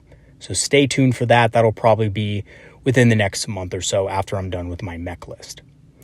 The reason why I'm delaying the Wraith list is because I have a feeling that Wraiths are going to get nerfed somehow, and I'm going to have to kind of make some changes to my current one. Which does include 3 units of Wraith Guard, 3 Wraith Lords, a Wraith Knight, 3 Spirit Seers, and of course Guardian Defenders, because they're just good now. So yeah, it's a very tough list, and I have to say, based on the game that I played, Devastating Wounds is kind of overpowered. I'm just going to say it. A lot of people are having problems with Eldari. You know, people are complaining a lot. The reason isn't because of most of our units. Most of our units are actually very tame. It's definitely because of the interaction of Devastating Wounds. And because Eldar can take them in such great quantity with the combination of Strands of Fate, it's a little bit too much. Now, here's the solution. Like I've said at the beginning of this video, the solution is you change Devastating Wounds. Basically, you cap mortal wounds so that they can't overkill units. So, for example, if you're firing a D cannon at a unit of Terminators, right, each shot can only kill 1 model. Even if it does mortal wounds, you can't carry over damage like mortal wounds normally do. If you change that, problem solved. That's all you have to do. If you want to do more than that, you can change mortal wounds so that they don't ignore invuls completely. They just negate -1 off your invul save. I think that's another good fix. If you fix that, you don't really have to, have too much of an issue with these, mortal wound spam armies. Yes, Eldar can field 3 Wraith Knights, and yes, it is OP if somebody does that, because Wraith Knights are really good. And on top of that, the towering keyword is currently broken, doesn't work as intended, and will probably be fixed. And of course, the heavy Wraith Cannon is absolutely insane. That can do 2d6 mortal wounds if you have the Fate dice for it. It just kind of starts to get ridiculous when people start spamming that stuff in an army, which at the Wraith Knight's current cost is very possible. Now, a Wraith unit that's not OP are the Wraith Blades. I think these guys are really cool because they're not really toxic. They do cost 170 points, which I think is a little bit too much. I think they should cost 155, just like the regular Wraith Guard. They're very tough. They fight on death on a 4+, which is good. It's not the greatest, but it's good if they're in a, long, grindy fight. They hit on 4+ now, unfortunately, but have a 4+ invul save with the Force Shield. I think the Ghost Swords are probably not the way to go with these guys, just because these are very tough objective holders, and I think they should be used that way. So ideally, you get on an objective, you fight another tough unit on an objective, something like Terminators. You fight them, you win, and then whatever's left just sits on the objective and basically just stops any enemy units from getting to it. Also, if you give them a Spirit Seer, they're hitting on a 3+, they get lethal hits, which is actually really good with these guys, because they have a decent number of attacks, so you're getting a lot of hits in.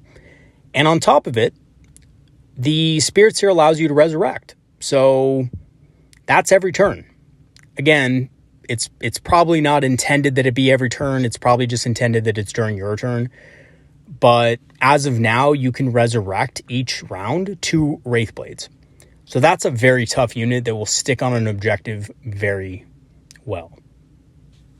And now let's talk about the reason everybody hates Eldar. It's because of the Wraith Knight. Now, just looking at its profile already looks really strong. It's really tough. It has a lot of wounds. It's towering, has a great save. It has a baked-in -1 damage. It has the heavy Wraith Cannon, which can do 2d6 mortal wounds if you have the Fate dice for it. And again, you're not going to have the Fate dice for it all game, but even so, it's a very powerful weapon without it. It can move over most obstructions 4 inches or less as if they were not there, so that gives it extra movement, moving across things like barricades and stuff. And it has the Titanic Ghostglaive, which is an insane melee weapon. So this guy's pretty good, and he's only 370 points. So you could take easily 3 of these and still have a lot of other stuff in your army. And yeah, 3 of them, is that really cost effective? I don't know. To be honest, I think it might be. You're getting a bunch of attacks that can do mortal wounds at range. You're also getting a very powerful melee combatant as well. And because of the towering keyword, you can see over ruins and shoot enemy models over them and just stay behind the ruins yourself and get a cover save, giving you +1 to your armor. So yeah, this guy is very tough. He's very effective, and he's probably a little too cheap. 370 for this guy based on what he has is a little too much, especially when you factor in that he can also take 2 star cannons, 2 shuriken cannons, or 2 scatter lasers, which are probably going to be taking the scatter lasers just to, even out your damage profiles a little bit. So I'm very impressed with this guy, but if mortal wounds stay as they are and devastating wounds kind of stay as they are, I think he probably should see a points hike. It's probably worth about 420 points, to be honest with you, about a 50-point hike. I know that sounds a little bit extreme to a lot of you. And some of you out there are going to be like, no, Proxy, don't say that, man. Don't say that, because then they're going to nerf the Wraith Knight. Honestly, I think that it's probably needed. I ran a Wraith Knight in a Wraith list the other day, and it just took out unit after unit after unit, turn after turn after turn. It's really insane. Wraithguard, I think their only issue, again, is the fact that, mortal wounds work as they do and devastating wounds work as they do. But the Wraith Knight has no real weaknesses, whereas the Wraithguard do have a weakness. The Wraithguard's weakness is if you engage them in close combat with things like Terminators or any kind of high-powered combat unit, they're going to die very quickly. They don't have an invul save. 2+ save is good, but, if you force a bunch of high damage or, even just damage 2 attacks on them, they're going to go down fairly quickly. And because they're engaged, yeah, they can fire back, but, not to great effect. With the Wraith Knight, you don't really have to worry about other combat units because you're a combat unit yourself. You have a Titanic Ghostclave that can just sweep enemy units out of the way. You have -1 damage baked into your profile, so high damaging attacks aren't as effective in melee. And on top of it all, you can also have Fortune on them to just give them that little bit of extra toughness. However, even at 390, 400, 420 points, whatever they decide to nerf him by, I still think he'll be a pretty good piece to have in your army, and I'm glad that Wraith Knights are finally viable once again, if not a little bit OP. So next up is Yvraine, and Yvraine has seen quite a glow up in my opinion. Now, the reason I say this is because she's a little bit less points, but she has an insane ranged weapon. It has anti-infantry 2+ and devastating wounds. And it has a lot of attacks, so it's really good at sweeping out infantry, and she's only 100 points. She also gives her unit a 5+ feel no pain and can resurrect D3 models in her unit per turn. That's honestly really cool. Now, she can join a lot of different units. I think the best unit she's going to be able to join, though, are the Corsair VoidScarred. The reason why is because the VoidScarred have that ability, remember, that precision ability where they can basically get precise damage, and I believe it's lethal hits against a target unit in the enemy army. And that's going to be a pretty powerful combo. So I do think that's going to be pretty awesome, and you honestly don't even need her boyfriend. If you don't want to take the Vizark, you don't need him, because she can basically take on the whole enemy squad by herself. And again, if she's with VoidScarred, it's going to be a very deadly unit. You can put them in a Wave Serpent even, drop them out, and just unleash hell upon your opponent. And I think it's going to be a very good combo, if not a little bit expensive. Okay, so now it has been confirmed that there are in fact conclaves in the game. I thought that we may not see conclaves, but I was wrong. We do, in fact, have the rules for them. They are expensive and, in my opinion, suck. Now, here's why. For 100 points, you get 2 Warlocks. For 80 points, you can get 3 Wind Riders. They give you a 5+ feel no pain, but only against psychic attacks, so that's not that useful. And when joined by a Farseer SkyRunner, they are going to be at -1 to wound. They're basically going to get Fortune. They have a decent range attack, but the problem is it's really low range 12. And with a Farseer SkyRunner, you're probably going to want to stay in the back lines casting Guide. So that's not that useful. In a lot of circumstances, it's just not going to be that useful. Now, what I will say, though, is that a better bodyguard for the Farseer SkyRunner is actually Wind Riders, which, in my opinion, are just much better, right? Wind Riders cost 80 points for 3. You can give them shuriken cannons or scatter lasers, and they can stay in the backfield. They can do damage and still cast Guide and stuff like that. Yeah, so the Warlock SkyRunner Conclave, unfortunately, just isn't that effective. It doesn't in my opinion, give enough to the Farseer to warrant taking over the damage that Wind Riders can produce at range. The Warlock Conclave on foot has a very similar problem. They cost less. It's 60 points for 2, 120 points for 4, but they basically have the same abilities as the Conclave, so they're not that great. I think if you put these guys in a Falcon, though, they could be pretty good. Now check this out.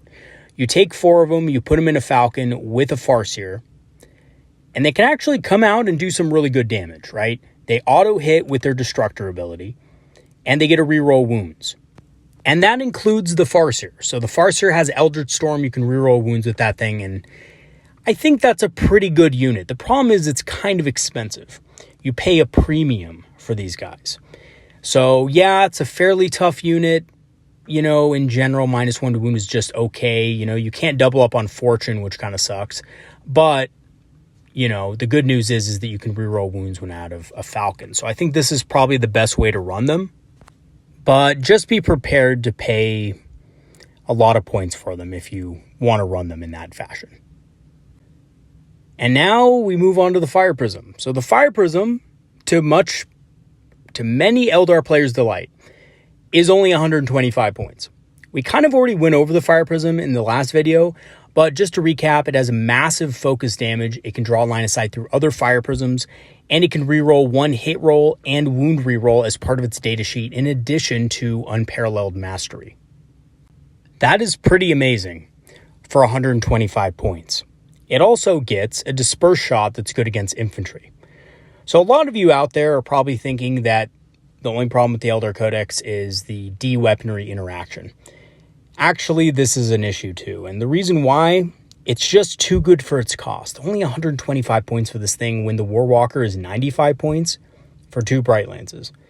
It makes you wonder a little bit. It is just a little bit too good for its cost, but there's a simple fix to this. You increase it by 20 points, you make it 145 points, or maybe even 150, and you call it a day. I don't think the datasheet is broken at all. I just think it's a little bit too cost effective, that's all. You can take 3 of these for 375, and you can just get massive damage out of them throughout the whole game because of the linked fire ability. So increase their points a little bit. It's still fair. You know, they don't have much Strands of Fate interaction or mortal wounds. So that's not really an issue. And other than that, I really like these guys. I think they're well designed. I think GW did a good job designing them. I love the linked fire ability now. You don't have to spend a bunch of command points for it or spend a bunch of resources for it. It's just built into their profile, and I love that. The Fire Prism is great again. Thank Isha. Not that it was bad before. Honestly, I thought it was pretty good before. It was just really resource intensive, and I think that really limited it in highly competitive play. Even though between you and me, I still thought it was really good, and I still thought that, you know, people should give it more of a chance, even in highly competitive situations. Okay, so quick recap on Guardian Defenders. They're 110 points, which is a pretty good cost for what they do. They gain a fate dice for controlling objectives, and they have decent damage with the heavy weapon platform, especially with Unparalleled Mastery. You give these guys a Bright Lance, they can reroll the hit roll and wound roll. They're solid. They're a solid unit that can sit back on your backup field objectives and just farm fate dice to help the rest of your army perform better. Overall, I think this is a great unit, and I think they have a very appropriate point cost. I don't think they're OP. I don't think they're undercosted. I think they're probably just about right, which is actually rare. I think GW actually did a good job pricing this unit. Okay, so quick recap on Rangers as well. I did talk about them last video, but they are pretty cheap. And this is kind of what I figured, is because they lost a lot of abilities that they would be cheaper. They're only 55 points for 5 and 110 points for 10. They have stealth and a 5+ invulnerable save against shooting. They can move D6 when enemy units get close within 9. Again, this is something your opponent can really game, so it really only helps you if your opponent doesn't know about the ability or wants to assault you. In either of those scenarios, you know, you're going to be able to get some extra movement out of it, but I actually like to use it a little differently. So I've used Rangers a couple of times. How I like to use it is to prevent enemy units from getting on objectives. And here's what you do. You use their infiltrate ability to basically body block a unit, but because you can't infiltrate within 9 inches of an opponent, You set these guys up just outside of 9 inches of your, opponent's units that he wants to move through, right? So whether that be a vehicle, whether that be a unit of Terminators, you just park these guys right in front. And then when your opponent moves up, he's going to think, oh, I'm just going to assault in. I'm going to get some free movement out of this guy, and I'm going to get to the objective. You use this ability, and you don't move away from the enemy unit, but you move closer to the enemy unit. And what you do is you get as close as possible so that your opponent can't advance any further. So, your opponent will get one advance move basically, and then he'll basically either have to charge in and not be able to consolidate, because chances are, again, you're not going to be near an objective for him to do so because of the new consolidation rules. You can't consolidate unless it would bring you into contact with another unit, enemy unit, or an objective. So this will kind of slow down your opponent a little bit if it's a very fast-moving unit. Like, for example, bikes or vehicles. This works very well on. Really slow-moving units, probably not as well. But, if your opponent's running a lot of, bikes that don't have the fly special rule or something like that, this can be very effective. And they're only 55 points. I love using Rangers as a speed bump. I always have. I know it's not a very Eldar thing to do, but it's a good tactic for their cost. And of course, the other fun thing you can do with them is run them with Ilik Night Spear and basically just have the stealth special rule permanently. So that's another thing you can do with these guys. Yeah, I still really like Rangers. I think they're awesome. Obviously, you're never going to need 3 units of them anymore, but I think they're still solid for their reduced cost. So, Storm Guardians. Now, I laughed last video and I felt bad about laughing because well, they still sucked and it was kind of unfortunate. Well, turns out they're more expensive than Guardian Defenders. So yeah, they do have more special weapons. They do have the Serpent Shield and stuff like that. But really, 115 points for these guys? I don't know. They do have sticky objectives, so that is good. It means objectives remain under your control even if you move off of them. So a nice little thing you can do with these guys is you can basically deploy these on a home objective turn 1, then move off of that objective, move a Guardian Defender unit on that objective, and then that objective will be sticky. So if your opponent has any indirect fire weapons that can take out your Guardian Defenders, at least you'll still have control of that objective, even if you won't farm Fate Dice because the Guardians are now dead. And for the rest of the game, the Storm Guardians can just move from objective to objective, giving them sticky objectives until they die, which will probably be pretty soon. Now, they do get a 5+ invul save against all types of both melee and shooting now with the Serpent Shield, and they can take up to 4 special weapons and 2 power swords. Obviously, you're going to take all the options because they're going to cost 115 points either way. So Storm Guardians, not the greatest unit in the Codex, or Index, I should say. They pretty much have never been the greatest unit ever, but they do have a use, and there are some clever ways to use them. Support weapons I've also touched on a little bit, but now we know they cost 85 points. So here's the thing. The Vibro Cannon, you're never going to touch because it just sucks, and 85 points is way too much to pay for that thing. So you're never going to touch the Vibrator Cannon. It is going to stay behind a locked glass at your local CVS or pharmacy. The D-Cannon, however, does massive damage with mortal wounds, and it's very effective. Is it as effective as a Wraith Knight's shooting? No. And that's just because of the fact that it only has 24 inches and it only has movement 3. So you really can't do the thing you could last edition where it move 6 inches up, shoot, and then you could fire and fade back. D-Cannon is still very good at denying ground, though, so I think it is going to see a lot of play in many lists, but it's just not as potent and not as threatening at longer ranges. And because of its low toughness profile and general fragility, support weapons really just can't take a hit. Even against indirect fire weapons, they're going to die pretty easily.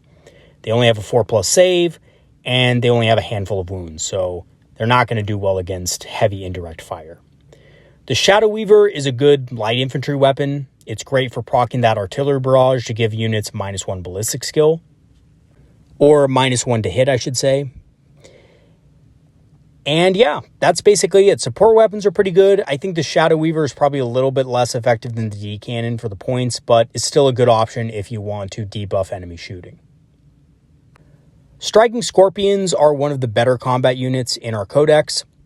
They're 75 points for 5, 150 for 10, so they're about 15 points a model, which is a pretty decent cost for what they can do. They have sustained hits and devastating wounds. They have infiltrate just like they did before. They really didn't lose that much, except that now they're not doing additional damage with their devastating wounds, right? So before, how Manda Blasters worked was you got the regular wound and additionally a mortal wound. Now the mortal wound is just replacing the regular damage. So you are getting a little bit less damage out of these guys. They're only strength 4 instead of strength 5 now, so they are worse, but they are cheaper to compensate for it, and they do have infiltrate as well. I actually think these guys would be good out of a Falcon. If you want to run a combat unit and you want a unit that can kind of do well in a lot of different scenarios against infantry, I suggest running Striking Scorpions. They're pretty effective at that. We also have the Viper, which I did also talk about, but now we have a point cost, 75 points. So again, that means it's priced for a Bright Lance. Take a Bright Lance on it. It was obviously cheaper with a Bright Lance last edition, but it didn't have the Ignores cover ability. So basically, an enemy unit hit loses the benefit of cover for the remainder of the turn. It counts for the Viper itself, just to let you guys know. So the Viper can also benefit from its own ability if you have another Viper. So they can kind of benefit off of each other's shots, if that kind of makes sense. So if you shoot one Viper at something, you won't ignore cover on the first Viper, but the second Viper firing it will get to ignore cover on it. So that's pretty cool. I think using these in pairs is pretty effective, and because it can take all the Eldar heavy weapons, you're probably going to want Bright Lances again, but Eldar missile launchers aren't a bad option either if you do want some options for anti-infantry. Oh yeah, and it can tank shock, which is completely stupid, but hey, you can spend a command point for tank shock if you want to. Although, I'm just going to be real, it's probably not the best. A lot of Eldar vehicles just aren't good at tank shock because they don't have that many attacks, and their strength is not that great. I think this thing has strength 5, so, you know, you'll get a few mortal wounds, but it's nothing to write home about. The Autark SkyRunner we talked about a little bit, but it is 55 points, so, you know, it's not that expensive, but the unit it joins can gain stealth or ignores cover, and it can only join Wind Riders. So having ignores cover on a big unit of 9 is really good, especially if you have something like shuriken cannons or scatter lasers. That's amazing. However, you know, if you're using 3 Wind Riders, I probably wouldn't bother. It's just not enough for its cost. Warp Spiders are really cool as well. I talked about these guys before. Now, I was wrong in my last video. They cannot move 24 inches, unfortunately, with Fire and Fade because the movement bonus only lasts until the end of the movement phase. But their Death Spinners having Torrent and Devastating Wounds has some amazing synergy with Overwatch, so check this out. Let's say there's a big unit of Terminators on an objective or a similarly tough target, and you have a unit of 10 of these guys. So what you can do is you can hop up, you can go within 12 inches using your warp jump generators to basically move 24 inches. You can unload on that unit. Yes, they can overwatch you, but you do have a 3+ armor save, so, you know, with Strands of Fate, possibly you can negate a lot of that shooting. Then you fire 11d6 shots that auto hit. So you'll probably get about 36 hits, if I'm not mistaken. Yeah, about 36. Correct me if I'm wrong on the math there. That's just quick mental math. But you'll get about 36 auto hits. Those will probably do about 6 mortal wounds to your target, plus all the armor saves that your opponent has to make once you roll to wound. Now, that's just step 1. Step 2, if that Terminator unit or tough unit wants to move to engage the Warp Spiders to get rid of them, they're going to have to suffer another round of Overwatch. So your opponent's probably just going to sit there and do nothing, because if he does something, that means you're going to get a free shot at him. In addition to that, if your opponent just wants to shoot at you, you can always just use the good old Fire and Fade to just move back far enough to where you're out of rapid fire range, and you'll suffer less damage as a result. Either way, unless your opponent dumps a lot of resources into killing the Warp Spiders, you're going to be winning trade after trade after trade because of that interaction. So Warp Spiders can be very effective. I think they're a very good unit in either units of 5 or 10. Units of 10 obviously are going to have more synergy with Overwatch, but units of 5 are better flankers and, better able to slip past the enemy lines unseen. Wind Riders are another unit we talked about a little bit. There's pretty much no point in giving them Shuriken Catapults anymore because they cost 80 points for 3, so they're costed for Shuriken Cannons and Scatter Lasers. They reroll once to hit at all times, but if the unit is on an objective, they reroll all hits.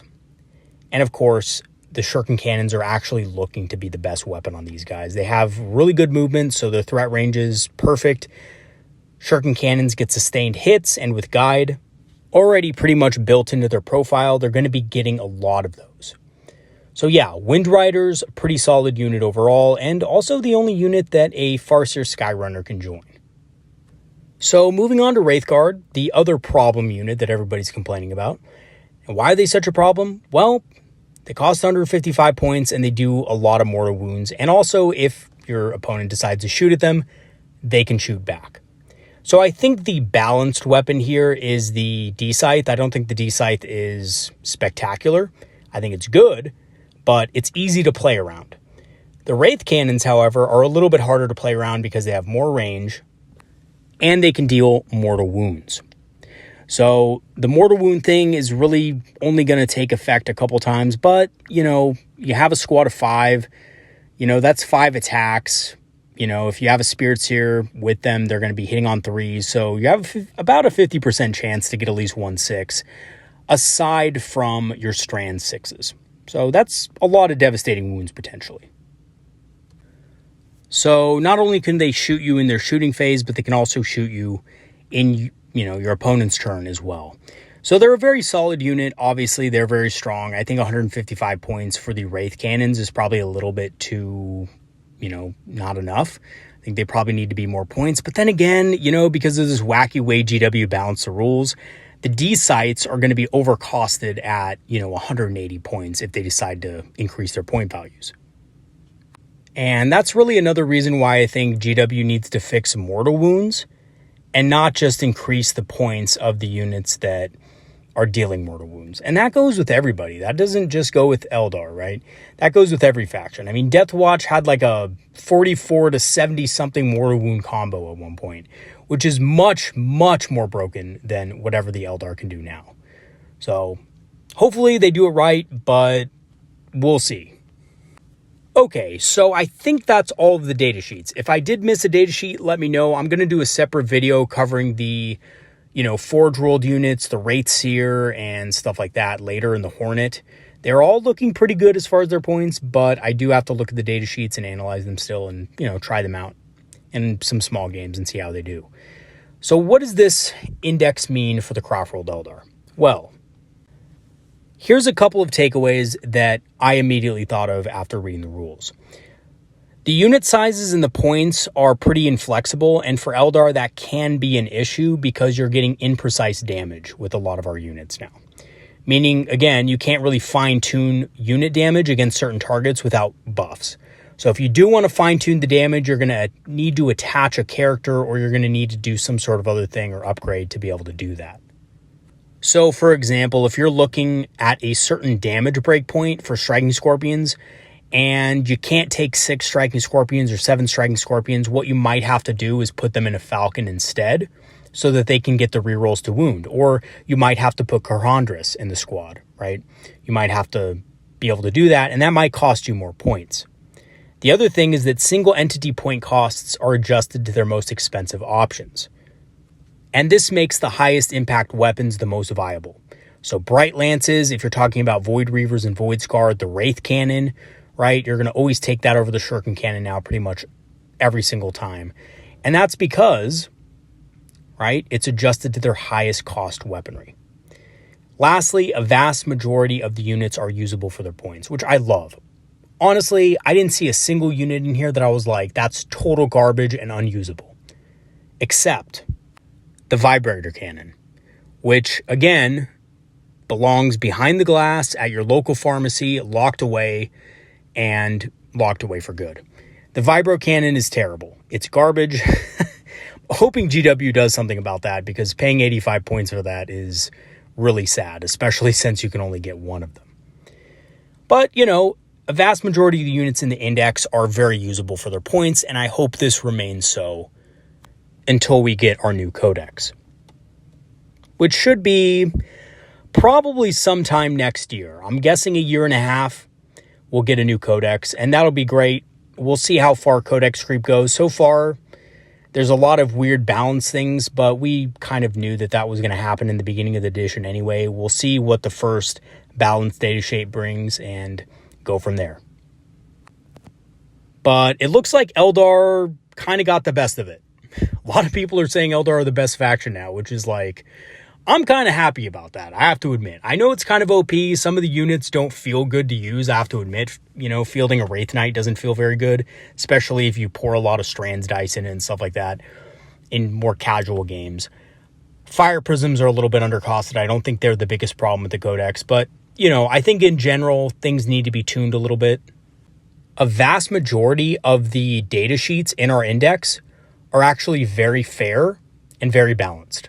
There's only really 3 that stand out to me as OP, remotely OP, and that is the Wraith Knight, the Fire Prism, just because it's a little bit too cheap, and lastly, of course, right, the Wraith Guard with Wraith Cannons. And once again, 2 of those 3 units that I mentioned are not OP because, you know, of any other reason than the mortal wound interaction and the fact that mortal wounds and devastating wounds are still broken in 10th edition. And they always will be. In any army, basically, that can generate those kind of mortal wounds is going to be considered top tier just because it's that strong. So I think mortal wounds are an issue. I think GW needs to fix them and not necessarily just punish units that they gave devastating wounds to. I think obviously they need to balance mortal wounds in general and not just, you know, punish those specific units that they ended up giving mortal wounds to in the specific indexes. And for all you players out there who don't play Eldar, play Space Marines, or play some other army out there and are complaining about how broken the Eldar are, honestly, unless you're going against somebody that is just spamming Wraith Knights or, you know, spamming mortal wounds as much as possible to get the most out of the D cannons and Wraith cannons and things like that, there's a lot of things that other factions can do to counter Eldar. You just need to know how to play against them. It's like the same as it has been always. If you don't know the faction, you're not going to be able to perform well against them. You know, and this edition makes it really easy to understand things at a much greater level. Go out, do a little bit of research on the Eldar. We have a lot of counters. A lot of our units are very fragile unless they're Wraith Knights, which, you know, by the way, if somebody's running 3 Wraith Knights against you and like 3 units of Wraith Guard and, you know, okay, all right. Yeah, that's pretty OP as of now. But if they're not, if they're just running a regular Eldar, maybe they have 1 unit of Wraith Guard, you know, maybe 1 Wraith Knight. There are answers to that. Wraith Knights, they're not impossible to kill. They're pretty difficult, but you can put Oath of Moment on it, turn 1, and you can fire a bunch of last cannons at it, and last cannons do pretty significant damage. You're doing D6 per shot. You get to reroll hits and wounds. So there are ways to kill it. You just need to focus and kind of learn what units are effective against those types of targets. There are ways to deal with them.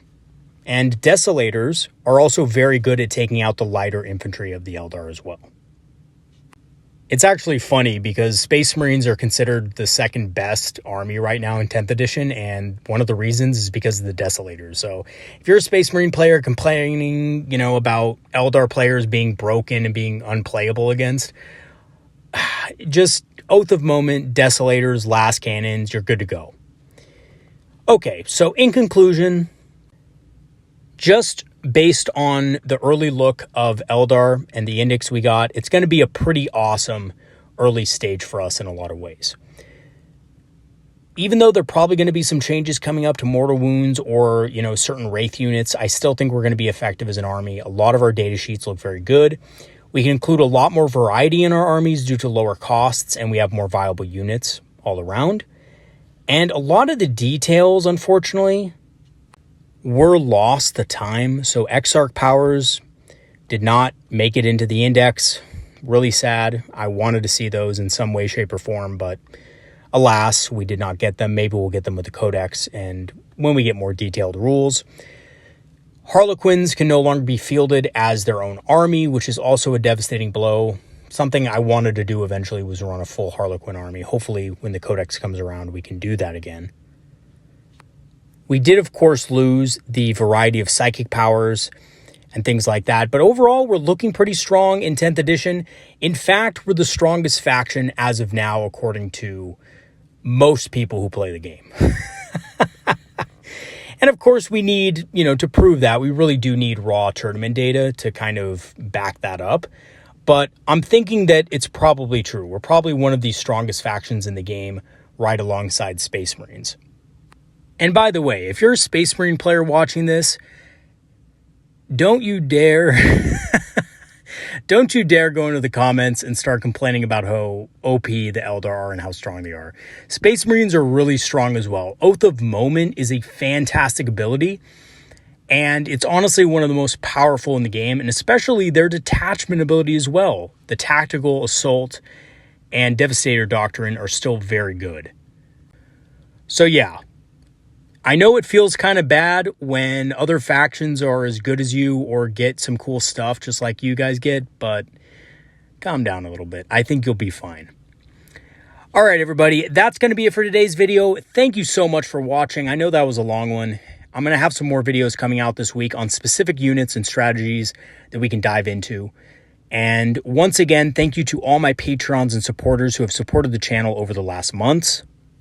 Your generosity is truly appreciated for making this channel better. I'm going to try to get back to a regular posting schedule this week with new videos. I've been really busy. I'm actually going to school and doing stuff like that. So, my schedule's been kind of packed, but I do plan on getting to a more normal schedule soon where I'm uploading every, probably 3 days. And I think that would be a pretty decent upload schedule for what I have on my plate now. Lastly, I do plan on doing another community post or community video contest. Stay tuned for that. That'll be coming in the next 2 weeks. I just haven't decided what I'm going to do with that yet, and I've been so busy that I haven't been able to really think about it. But it is coming. I did tell you guys I would do another one, so what better way to start 10th edition than with another friendly competition? Okay, so my Patreon and PayPal links are in the description for anybody who wants to help support the channel, and thank you for all of those who have. I'll see you guys later. Have a good one, everybody, and have some great games in 10th edition. Peace out, you guys. See you next time.